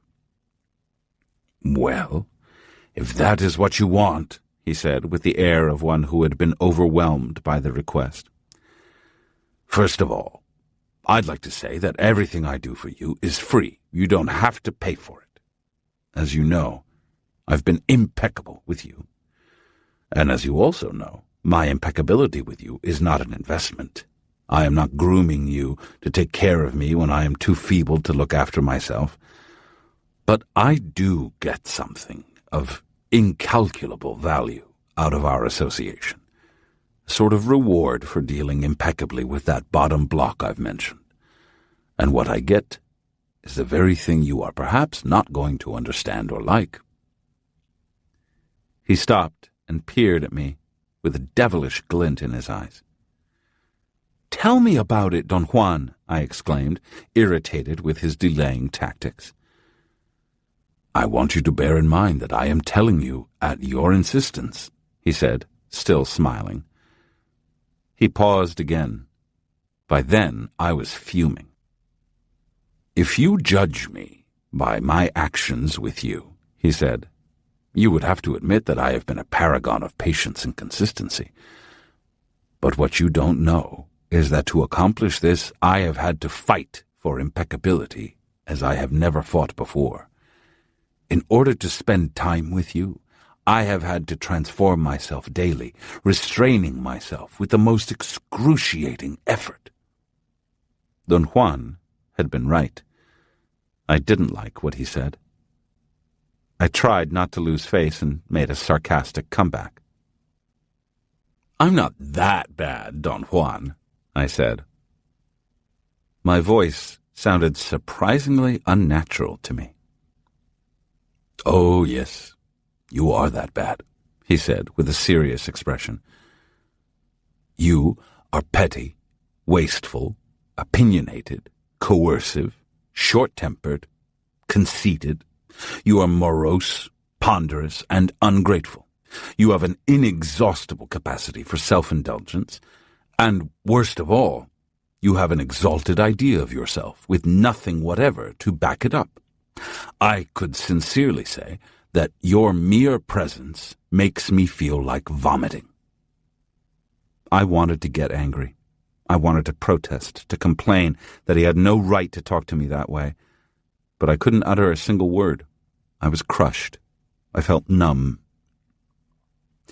My expression upon hearing the bottom truth must have been something, for Don Juan broke into such gales of laughter I thought he was going to choke. "I told you you weren't going to like it or understand it," he said. "Warriors' reasons are very simple, but their finesse is extreme. It is a rare opportunity for a warrior to be given a genuine chance to be impeccable in spite of his basic feelings. You gave me such a unique chance. The act of giving freely and impeccably rejuvenates me and renews my wonder. What I get from our association is indeed of incalculable value to me. I am in your debt." His eyes were shining, but without mischievousness, as he peered at me.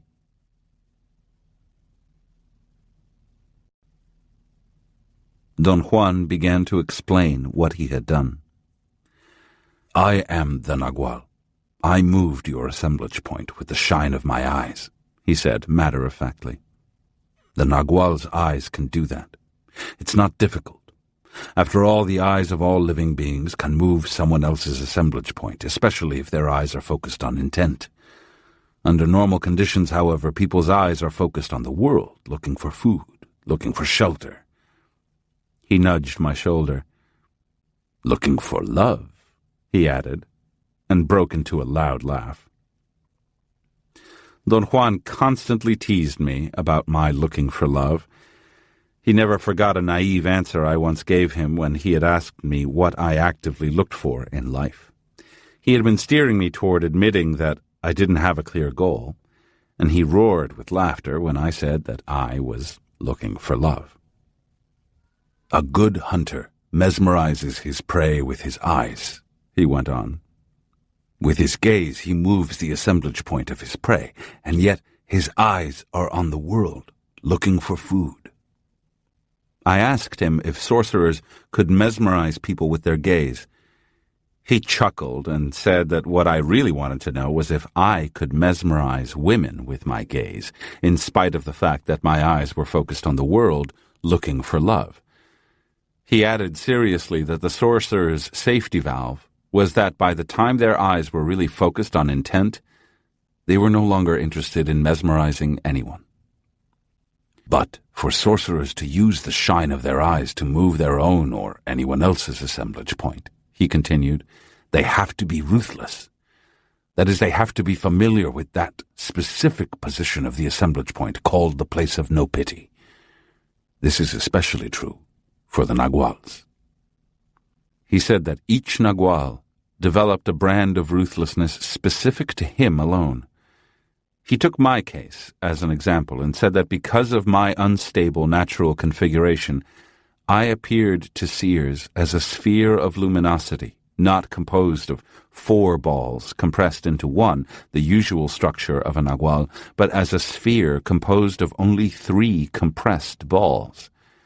This configuration made me automatically hide my ruthlessness behind a mask of indulgence and laxness. Naguals are very misleading, Don Juan went on.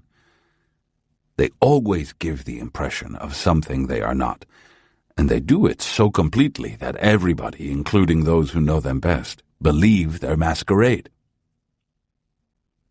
I really don't understand how you can say that I am masquerading, Don Juan, I protested. You pass yourself off as an indulgent, relaxed man, he said. You give the impression of being generous, of having great compassion, and everybody is convinced of your genuineness. They can even swear that that is the way you are. But that is the way I am. Don Juan doubled up with laughter. The direction the conversation had taken was not to my liking. I wanted to set the record straight. I argued vehemently that I was truthful in everything I did, and challenged him to give me an example of my being otherwise. He said I compulsively treated people with unwarranted generosity, giving them a false sense of my ease and openness, and I argued that being open was my nature. He laughed and retorted that if this were the case, why should it be that I always demanded, without voicing it, that the people I dealt with be aware I was deceiving them?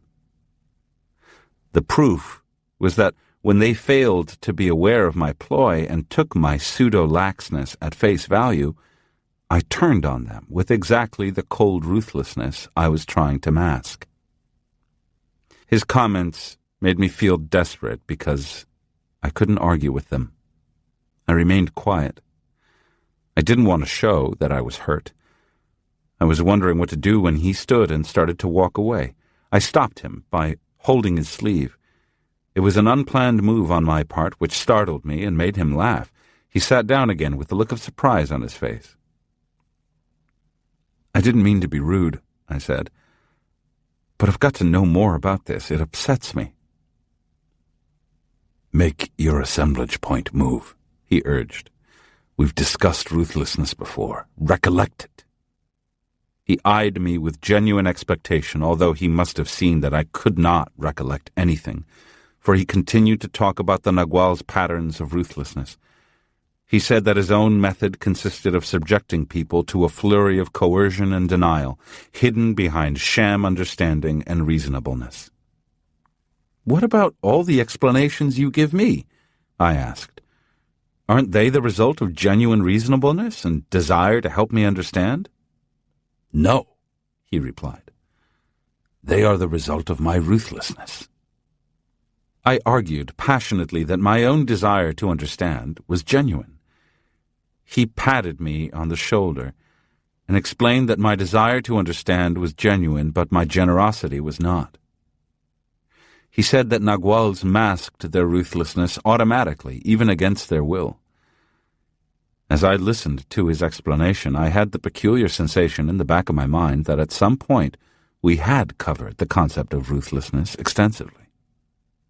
"I'm not a rational man," he continued, looking into my eyes. "I only appear to be because my mask is so effective. What you perceive as reasonableness is my lack of pity, because that's what ruthlessness is, a total lack of pity. In your case, since you mask your lack of pity with generosity, you appear at ease, open, but actually you are as generous as I am reasonable. We are both fakes. We have perfected the art of disguising the fact that we feel no pity."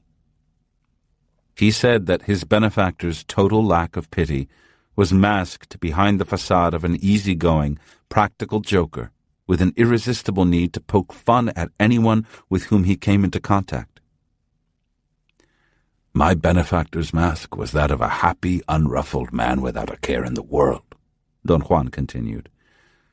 "But underneath all that, he was, like all the Naguals, as cold as the Arctic wind." "But you're not cold, Don Juan," I said sincerely. "Of course I am," he insisted.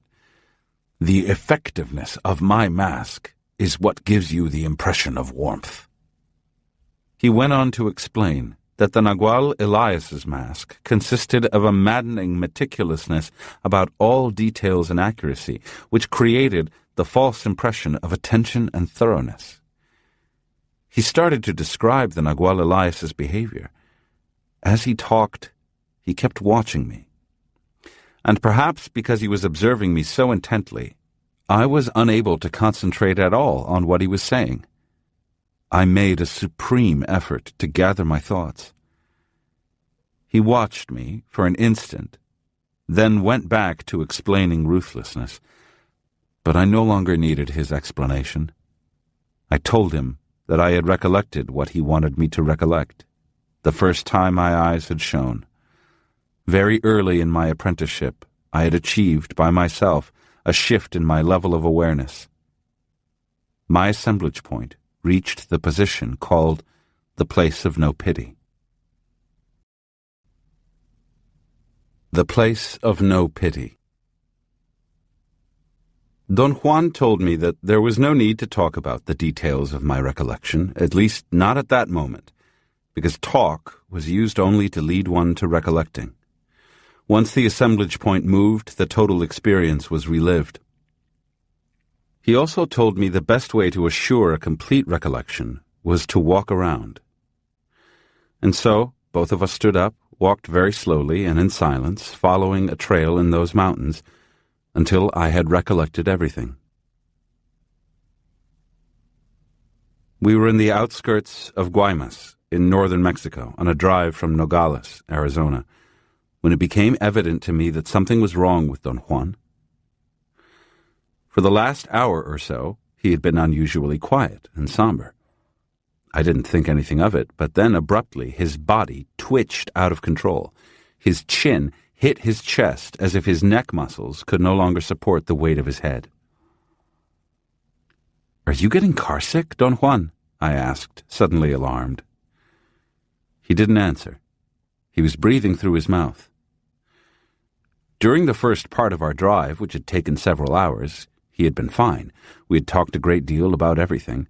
When we had stopped in the city of Santa Ana to get gas, he was even doing push-outs against the roof of the car to loosen up the muscles of his shoulders. "What's wrong with you, Don Juan?" I asked. I felt pangs of anxiety in my stomach. With his head down, he mumbled that he wanted to go to a particular restaurant and, in a slow, faltering voice, gave me precise directions on how to get there. I parked my car on a side street a block from the restaurant. As I opened the car door on my side, he held on to my arm with an iron grip. Painfully, and with my help, he dragged himself out of the car over the driver's seat. Once he was on the sidewalk, he held onto my shoulders with both hands to straighten his back. In ominous silence, we shuffled down the street toward the dilapidated building where the restaurant was. Don Juan was hanging onto my arm with all his weight. His breathing was so accelerated, and the tremor in his body so alarming, that I panicked. I stumbled and had to brace myself against the wall to keep us both from falling to the sidewalk. My anxiety was so intense I couldn't think. I looked into his eyes. They were dull. They didn't have their usual shine. We clumsily entered the restaurant, and a solicitous waiter rushed over, as if on cue, to help Don Juan. "How are you feeling today?" he yelled into Don Juan's ear. He practically carried Don Juan from the door to a table, seated him, and then disappeared. "Does he know you, Don Juan?" I asked when we were seated. Without looking at me, he mumbled something unintelligible. I stood up and went to the kitchen to look for the busy waiter. "Do you know the old man I'm with?" I asked when I was able to corner him. "Of course I know him," he said with the attitude of someone who has just enough patience to answer one question. "He's the old man who suffers from strokes." That statement settled things for me. I knew then that Don Juan had suffered a mild stroke while we were driving. There was nothing I could have done to avoid it, but I felt helpless and apprehensive. The feeling that the worst had not yet happened made me feel sick to my stomach. I went back to the table and sat down in silence. Suddenly, the same waiter arrived with 2 plates of fresh shrimp and 2 large bowls of sea turtle soup. The thought occurred to me that either the restaurant served only shrimp and sea turtle soup, or Don Juan ate the same thing every time he was here. The waiter talked so loudly to Don Juan he could be heard above the clatter of customers. "Hope you like your food," he yelled. "If you need me, just lift your arm. I'll come right away." Don Juan nodded his head affirmatively, and the waiter left, after patting Don Juan affectionately on the back. Don Juan ate voraciously, smiling to himself from time to time. I was so apprehensive that just the thought of food made me feel nauseous. But then I reached a familiar threshold of anxiety, and the more I worried, the hungrier I became. I tried the food and found it incredibly good. I felt somewhat better after having eaten, but the situation hadn't changed, nor had my anxiety diminished. When Don Juan was through eating, he shot his arm straight above his head. In a moment, the waiter came over and handed me the bill. I paid him, and he helped Don Juan stand up. He guided him by the arm out of the restaurant.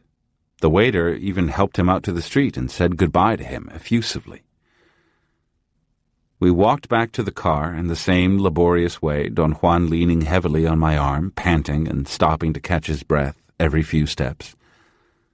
The waiter stood in the doorway, as if to make sure I wasn't going to let Don Juan fall. Don Juan took 2 or 3 full minutes to climb into the car. "Tell me, what can I do for you, Don Juan?" I pleaded. "Turn the car around," he ordered in a faltering, barely audible voice. "I want to go to the other side of town, to the store. They know me there, too. They are my friends." I told him I had no idea what store he was talking about. He mumbled incoherently and had a tantrum. He stamped on the floor of the car with both feet. He pouted and actually drooled on his shirt. Then he seemed to have an instant of lucidity. I got extremely nervous, watching him struggle to arrange his thoughts. He finally succeeded in telling me how to get to the store. My discomfort was at its peak. I was afraid that the stroke Don Juan had suffered was more serious than I thought. I wanted to be rid of him, to take him to his family or his friends, but I didn't know who they were. I didn't know what else to do.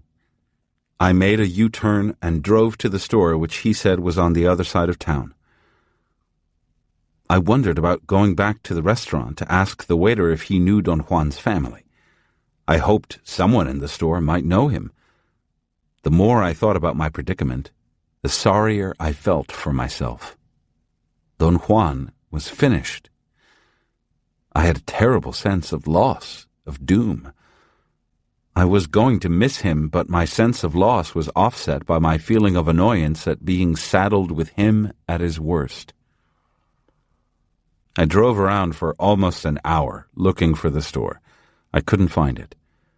Don Juan admitted that he might have made a mistake, that the store might be in a different town. By then, I was completely exhausted and had no idea what to do next. In my normal state of awareness, I always had the strange feeling that I knew more about him than my reason told me. Now, under the pressure of his mental deterioration, I was certain, without knowing why, that his friends were waiting for him somewhere in Mexico, although I didn't know where. My exhaustion was more than physical. It was a combination of worry and guilt. It worried me that I was stuck with a feeble old man who might, for all I knew, be mortally ill, and I felt guilty for being so disloyal to him. I parked my car near the waterfront. It took nearly 10 minutes for Don Juan to get out of the car. We walked toward the ocean, but as we got closer, Don Juan shied like a mule and refused to go on. He mumbled that the water of Guaymas Bay scared him.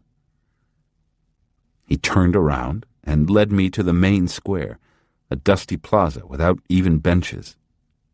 Don Juan sat down on the curb. A street-cleaning truck went by, rotating its steel brushes, but no water was squirting into them. The cloud of dust made me cough. I was so disturbed by my situation that the thought of leaving him sitting there crossed my mind. I felt embarrassed at having had such a thought, and patted Don Juan's back. "You must make an effort and tell me where I can take you," I said softly. "Where do you want me to go?" "I want you to go to hell," he replied, in a cracked, raspy voice. Hearing him speak to me like this, I had the suspicion that Don Juan might not have suffered from a stroke, but some other crippling brain condition that had made him lose his mind and become violent. Suddenly, he stood up and walked away from me. I noticed how frail he looked. He had aged in a matter of hours. His natural vigor was gone, and what I saw before me was a terribly old, weak man. I rushed to lend him a hand. A wave of immense pity enveloped me. I saw myself, old and weak, barely able to walk. It was intolerable. I was close to weeping, not for Don Juan, but for myself. I held his arm and made him a silent promise that I would look after him no matter what. I was lost in a reverie of self-pity when I felt the numbing force of a slap across my face. Before I recovered from the surprise, Don Juan slapped me again across the back of my neck. He was standing facing me, shivering with rage. His mouth was half open and shook uncontrollably. "Who are you?" he yelled in a strained voice. He turned to a group of onlookers who had immediately gathered. "I don't know who this man is," he said to them. "Help me. I'm a lonely old Indian. He's a foreigner and he wants to kill me. They do that to helpless old people, kill them for pleasure." There was a murmur of disapproval. Various young, husky men looked at me menacingly. "What are you doing, Don Juan?" I asked him in a loud voice. I wanted to reassure the crowd that I was with him. "I don't know you," Don Juan shouted. "Leave me alone." He turned to the crowd and asked them to help him. He wanted them to restrain me until the police came. "Hold him," he insisted, "and someone please call the police. They'll know what to do with this man." I had the image of a Mexican jail. No one would know where I was. The idea that months would go by before someone noticed my disappearance made me react with vicious speed. I kicked the first young man who came close to me, then took off at a panicked run. I knew I was running for my life. Several young men ran after me. As I raced toward the main street, I realized that in a small city like Guaymas there were policemen all over the place, patrolling on foot. There were none in sight, and before I ran into one, I entered the first store in my path. I pretended to be looking for curios. The young men running after me went by noisily. I conceived a quick plan to buy as many things as I could. I was counting on being taken for a tourist by the people in the store. Then I was going to ask someone to help me carry the packages to my car. It took me quite a while to select what I wanted. I paid a young man in the store to help me carry my packages, but as I got closer to my car, I saw Don Juan standing by it, still surrounded by people. He was talking to a policeman who was taking notes. It was useless. My plan had failed. There was no way to get to my car. I instructed the young man to leave my packages on the sidewalk. I told him a friend of mine was going to drive by presently to take me to my hotel. He left, and I remained hidden behind the packages I was holding in front of my face, out of sight of Don Juan and the people around him. I saw the policeman examining my California license plates, and that completely convinced me I was done for. The accusation of the crazy old man was too grave, and the fact that I had run away would have only reinforced my guilt in the eyes of any policeman. Besides, I wouldn't have put it past a policeman to ignore the truth just to arrest a foreigner. I stood in the doorway for perhaps an hour. The policeman left, but the crowd remained around Don Juan, who was shouting and agitatedly moving his arms. I was too far away to hear what he was saying, but I could imagine the gist of his fast, nervous shouting. I was in desperate need of another plan. I considered checking into a hotel and waiting there for a couple of days before venturing out to get my car. I thought of going back to the store and having them call a taxi. I'd never had to hire a cab in Guaymas, and I had no idea if there were any, but my plan died instantly, with the realization that if the police were fairly competent and had taken Don Juan seriously, they would check the hotels. Perhaps the policeman had left Don Juan in order to do just that. Another alternative that crossed my mind was to get to the bus station and catch a bus to any town along the international border, or to take any bus leaving Guaymas in any direction. I abandoned the idea immediately. I was sure Don Juan had given my name to the policeman, and the police had probably already alerted the bus companies. My mind plunged into blind panic. I took short breaths to calm my nerves. I noticed then that the crowd around Don Juan was beginning to disperse. The policeman returned with a colleague, and the two of them moved away, walking slowly toward the end of the street. It was at that point that I felt a sudden, uncontrollable urge. It was as if my body were disconnected from my brain. I walked to my car, carrying all the packages. Without even the slightest trace of fear or concern, I opened the trunk, put the packages inside, then opened the driver's door. Don Juan was on the sidewalk by my car, looking at me absent-mindedly. I stared at him with a thoroughly uncharacteristic coldness. Never in my life had I had such a feeling. It wasn't hatred I felt, or even anger. I wasn't even annoyed with him. What I felt was not resignation or patience either, and it was certainly not kindness. Rather, it was a cold indifference, a frightening lack of pity. At that instant, I couldn't have cared less about what happened to Don Juan or myself. Don Juan shook his upper body the way a dog shakes itself dry after a swim. And then, as if all of it had only been a bad dream, he was again the man I knew. He quickly turned his jacket inside out. It was a reversible jacket, beige on one side and black on the other. Now he was wearing a black jacket. He threw his straw hat inside the car and carefully combed his hair. He pulled his shirt collar over the jacket collar, instantly making himself look younger. Without saying a word, he helped me put the rest of the packages in the car.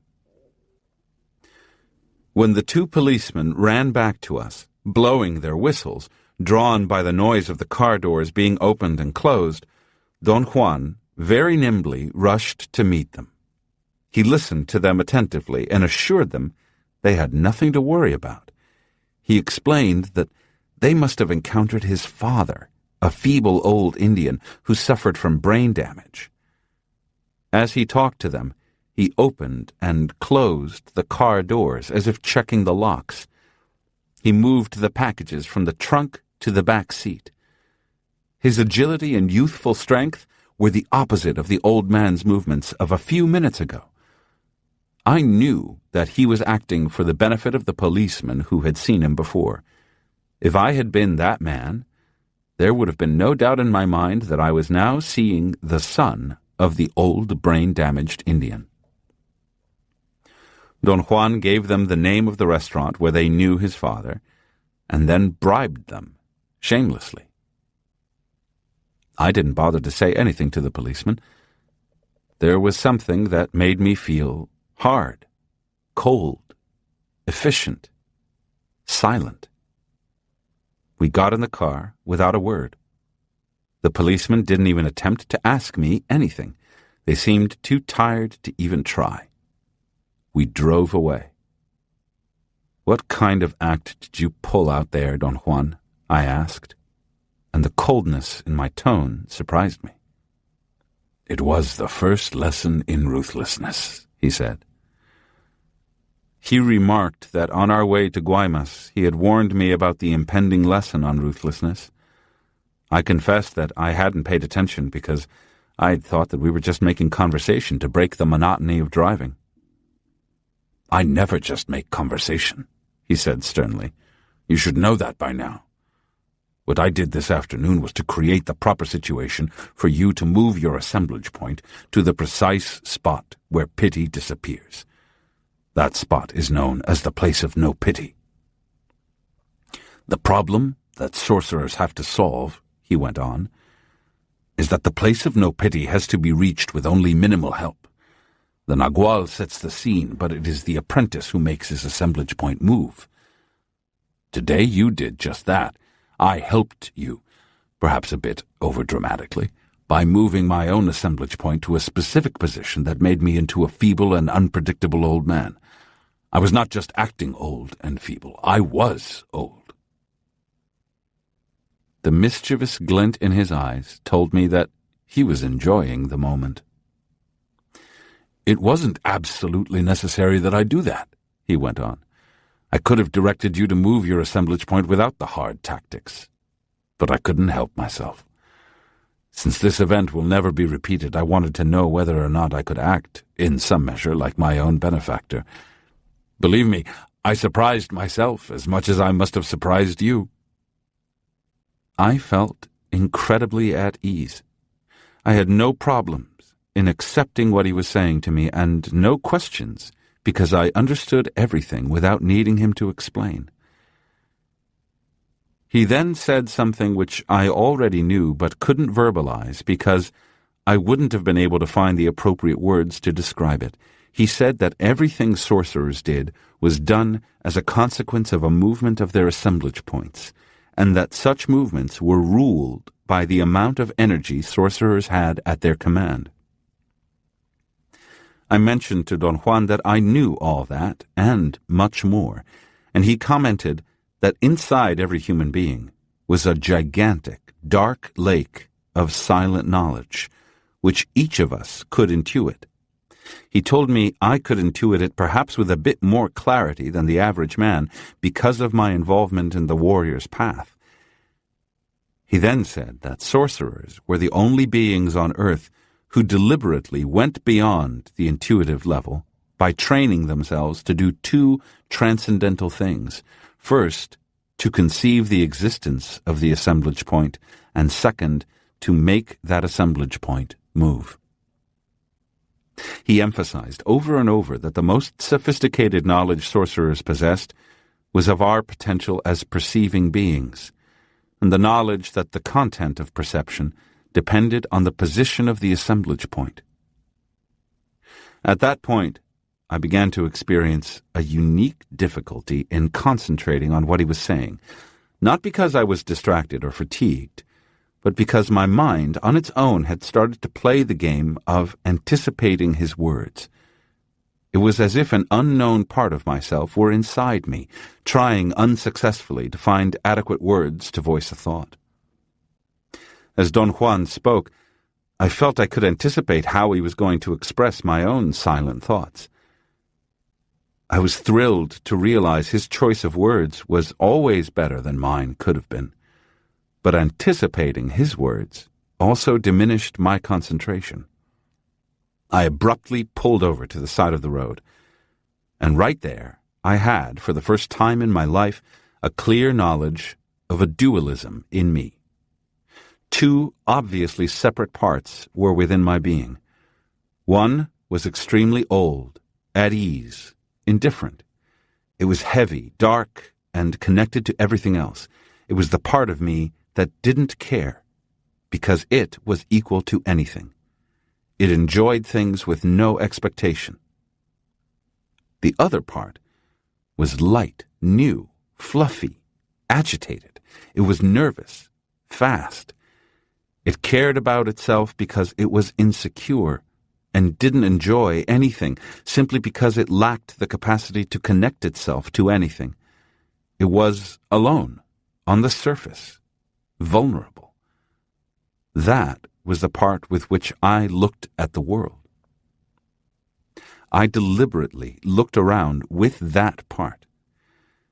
Everywhere I looked, I saw extensive farmlands, and that insecure, fluffy, and caring part of me got caught between being proud of the industriousness of man and being sad at the sight of the magnificent old Sonoran desert turned into an orderly scene of furrows and domesticated plants. The old, dark, heavy part of me didn't care, and the two parts entered into a debate. The fluffy part wanted the heavy part to care, and the heavy part wanted the other one to stop fretting and to enjoy. "Why did you stop?" Don Juan asked. His voice produced a reaction, but it would be inaccurate to say that it was I who reacted. The sound of his voice seemed to solidify the fluffy part, and suddenly I was recognizably myself. I described to Don Juan the realization I had just had about my dualism. As he began to explain it in terms of the position of the assemblage point, I lost my solidity. The fluffy part became as fluffy as it had been when I first noticed my dualism, and once again I knew what Don Juan was explaining. He said that when the assemblage point moves and reaches the place of no pity, the position of rationality and common sense becomes weak. The sensation I was having of an older, dark, silent side was a view of the antecedents of reason. "I know exactly what you're saying," I told him. "I know a great number of things, but I can't speak of what I know. I don't know how to begin." "I have mentioned this to you already," he said. "What you are experiencing and called dualism is a view from another position of your assemblage point. From that position, you can feel the older side of man. And what the older side of man knows is called silent knowledge. It's a knowledge that you cannot yet voice." "Why not?" I asked. "Because in order to voice it, it is necessary for you to have and use an inordinate amount of energy," he replied. You don't, at this time, have that kind of energy to spare. Silent knowledge is something that all of us have, he went on. Something that has complete mastery, complete knowledge of everything, but it cannot think. Therefore, it cannot speak of what it knows. Sorcerers believe that when man became aware that he knew and wanted to be conscious of what he knew, he lost sight of what he knew. This silent knowledge which you cannot describe is, of course, intent, the spirit, the abstract. Man's error was to want to know it directly, the way he knew everyday life. The more he wanted, the more ephemeral it became.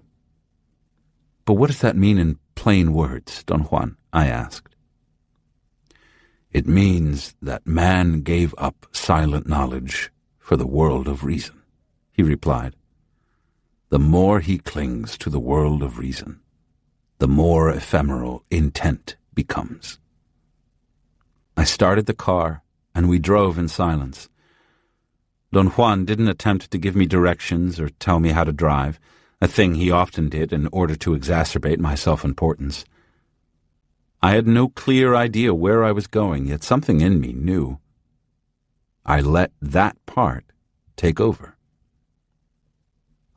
Very late in the evening, we arrived at the big house Don Juan's group of sorcerers had in a rural area of the state of Sinaloa in northwestern Mexico. The journey seemed to have taken no time at all. I couldn't remember the particulars of our drive. All I knew about it was that we hadn't talked. The house seemed to be empty. There were no signs of people living there.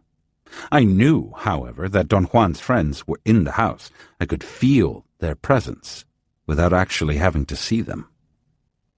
Don Juan lit some kerosene lanterns, and we sat down at a sturdy table. It seemed that Don Juan was getting ready to eat. I was wondering what to say or do when a woman entered noiselessly and put a large plate of food on the table. I wasn't prepared for her entrance, and when she stepped out of the darkness into the light, as if she had materialized out of nowhere, I gasped involuntarily. "Don't be scared. It's me, Carmela," she said, and disappeared, swallowed again by the darkness. I was left with my mouth open in mid-scream. Don Juan laughed so hard that I knew everybody in the house must have heard him. I half expected them to come, but no one appeared. I tried to eat, but I wasn't hungry. I began to think about the woman. I didn't know her. That is, I could almost identify her, but I couldn't quite work my memory of her out of the fog that obscured my thoughts. I struggled to clear my mind. I felt that it required too much energy, and I gave up. Almost as soon as I had stopped thinking about her, I began to experience a strange, numbing anxiety. At first, I believed that the dark, massive house and the silence in and around it were depressing. But then my anguish rose to incredible proportions right after I heard the faint barking of dogs in the distance. For a moment, I thought that my body was going to explode. Don Juan intervened quickly. He jumped to where I was sitting and pushed my back until it cracked. The pressure on my back brought me immediate relief. When I had calmed down, I realized I had lost, together with the anxiety that had nearly consumed me, the clear sense of knowing everything. I could no longer anticipate how Don Juan was going to articulate what I myself knew. Don Juan then started a most peculiar explanation. First, he said that the origin of the anxiety that had overtaken me with the speed of wildfire was the sudden movement of my assemblage point, caused by Carmela's sudden appearance, and by my unavoidable effort to move my assemblage point to the place where I would be able to identify her completely. He advised me to get used to the idea of recurrent attacks of the same type of anxiety, because my assemblage point was going to keep moving. Any movement of the assemblage point is like dying, he said. Everything in us gets disconnected. then reconnected again to a source of much greater power. That amplification of energy is felt as a killing anxiety. "What am I to do when this happens?" I asked. "Nothing," he said. "Just wait. The outburst of energy will pass. What's dangerous is not knowing what is happening to you. Once you know, there is no real danger." Then he talked about ancient man. He said that ancient man knew in the most direct fashion what to do and how best to do it. But because he performed so well, he started to develop a sense of selfness, which gave him the feeling that he could predict and plan the actions he was used to performing, and thus the idea of an individual self appeared, an individual self which began to dictate the nature and scope of man's actions. As the feeling of the individual self became stronger, man lost his natural connection to silent knowledge.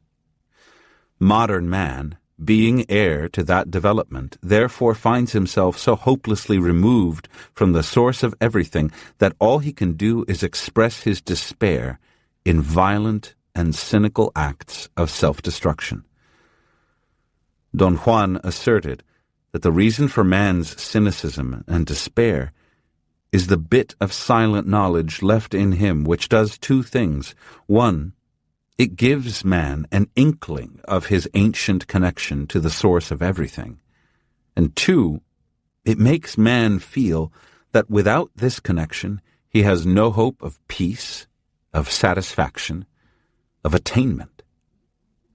I thought I had caught Don Juan in a contradiction. I pointed out to him that he had once told me that war was the natural state for a warrior, that peace was an anomaly. "That's right," he admitted. "But war for a warrior doesn't mean acts of individual or collective stupidity or wanton violence. War for a warrior is the total struggle against that individual self that has deprived man of his power." Don Juan said then that it was time for us to talk further about ruthlessness, the most basic premise of sorcery. He explained that sorcerers had discovered that any movement of the assemblage point meant a movement away from the excessive concern with that individual self which was the mark of modern man. He went on to say that sorcerers believed it was the position of the assemblage point which made modern man a homicidal egotist, a being totally involved with his self-image. Having lost hope of ever returning to the source of everything, man sought solace in his selfness, and, in doing so, he succeeded in fixing his assemblage point in the exact position to perpetuate his self-image. It was therefore safe to say that any movement of the assemblage point away from its customary position resulted in a movement away from man's self-reflection and its concomitant, self-importance. Don Juan described self-importance as the force generated by man's self-image. He reiterated that it is that force which keeps the assemblage point fixed where it is at present. For this reason, the thrust of the warrior's way is to dethrone self-importance. And everything sorcerers do is toward accomplishing this goal. He explained that sorcerers had unmasked self-importance and found that it is self-pity masquerading as something else. "It doesn't sound possible, but that is what it is," he said. "Self-pity is the real enemy and the source of man's misery. Without a degree of pity for himself, man could not afford to be as self-important as he is. However, once the force of self-importance is engaged, it develops its own momentum, and it is this seemingly independent nature of self-importance which gives it its fake sense of worth." His explanation, which I would have found incomprehensible under normal conditions, seemed thoroughly cogent to me. But because of the duality in me, which still pertained, it appeared a bit simplistic. Don Juan seemed to have aimed his thoughts and words at a specific target, and I, in my normal state of awareness, was that target. He continued his explanation, saying that sorcerers are absolutely convinced that by moving our assemblage points away from their customary position, we achieve a state of being which could only be called ruthlessness. Sorcerers knew by means of their practical actions that as soon as their assemblage points move, their self-importance crumbles. Without the customary position of their assemblage points, their self-image can no longer be sustained. And without the heavy focus on that self-image, they lose their self-compassion, and with it, their self-importance. Sorcerers are right, therefore, in saying that self-importance is merely self-pity in disguise. He then took my experience of the afternoon and went through it step by step. He stated that a nagual in his role as leader or teacher has to behave in the most efficient, but at the same time, most impeccable way. Since it's not possible for him to plan the course of his actions rationally, the nagual always lets the spirit decide his course.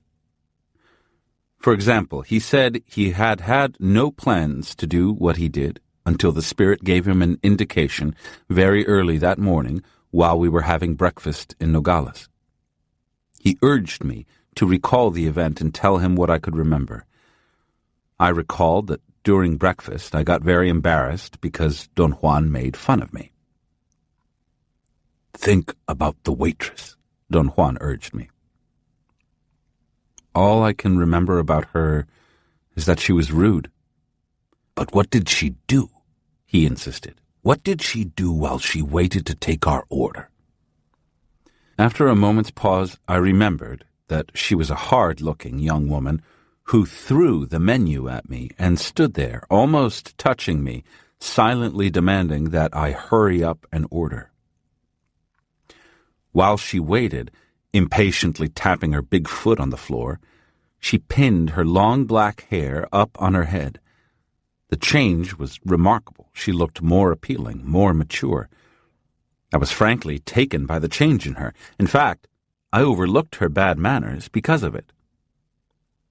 "That was the omen," Don Juan said.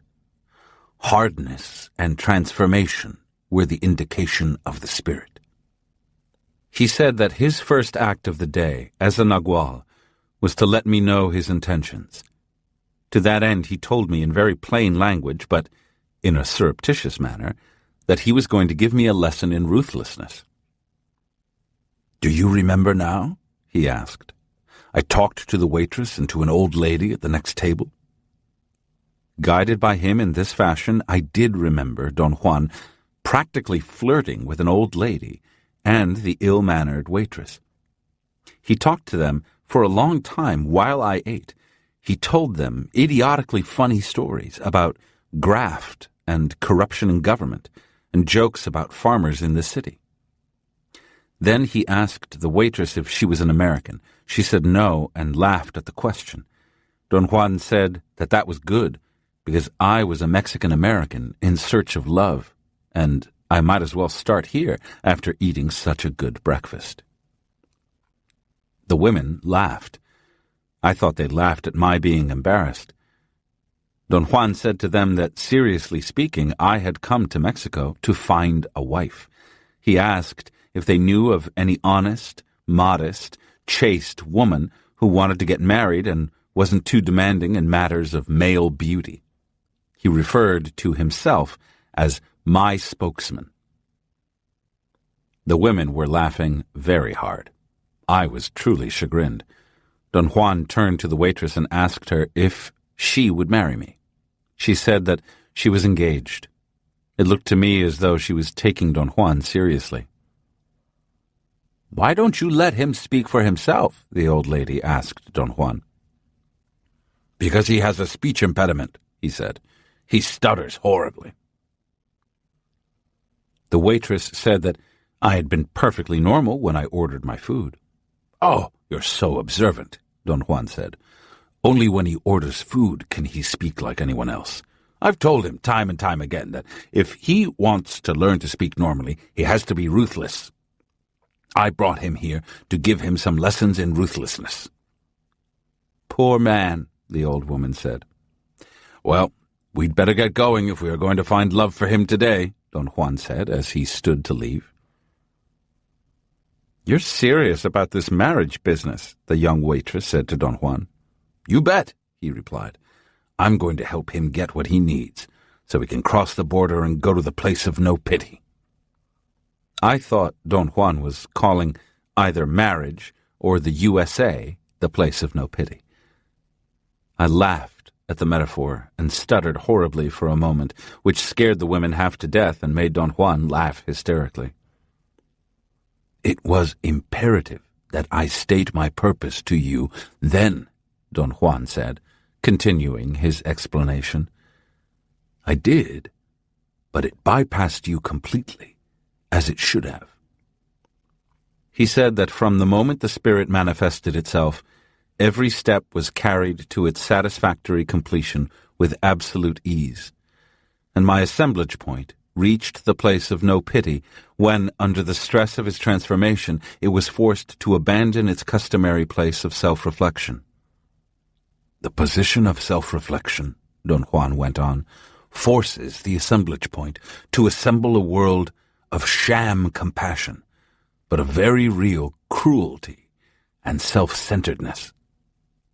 In that world, the only real feelings are those convenient for the one who feels them. For a sorcerer, ruthlessness is not cruelty. Ruthlessness is the opposite of self-pity or self-importance. Ruthlessness is sobriety.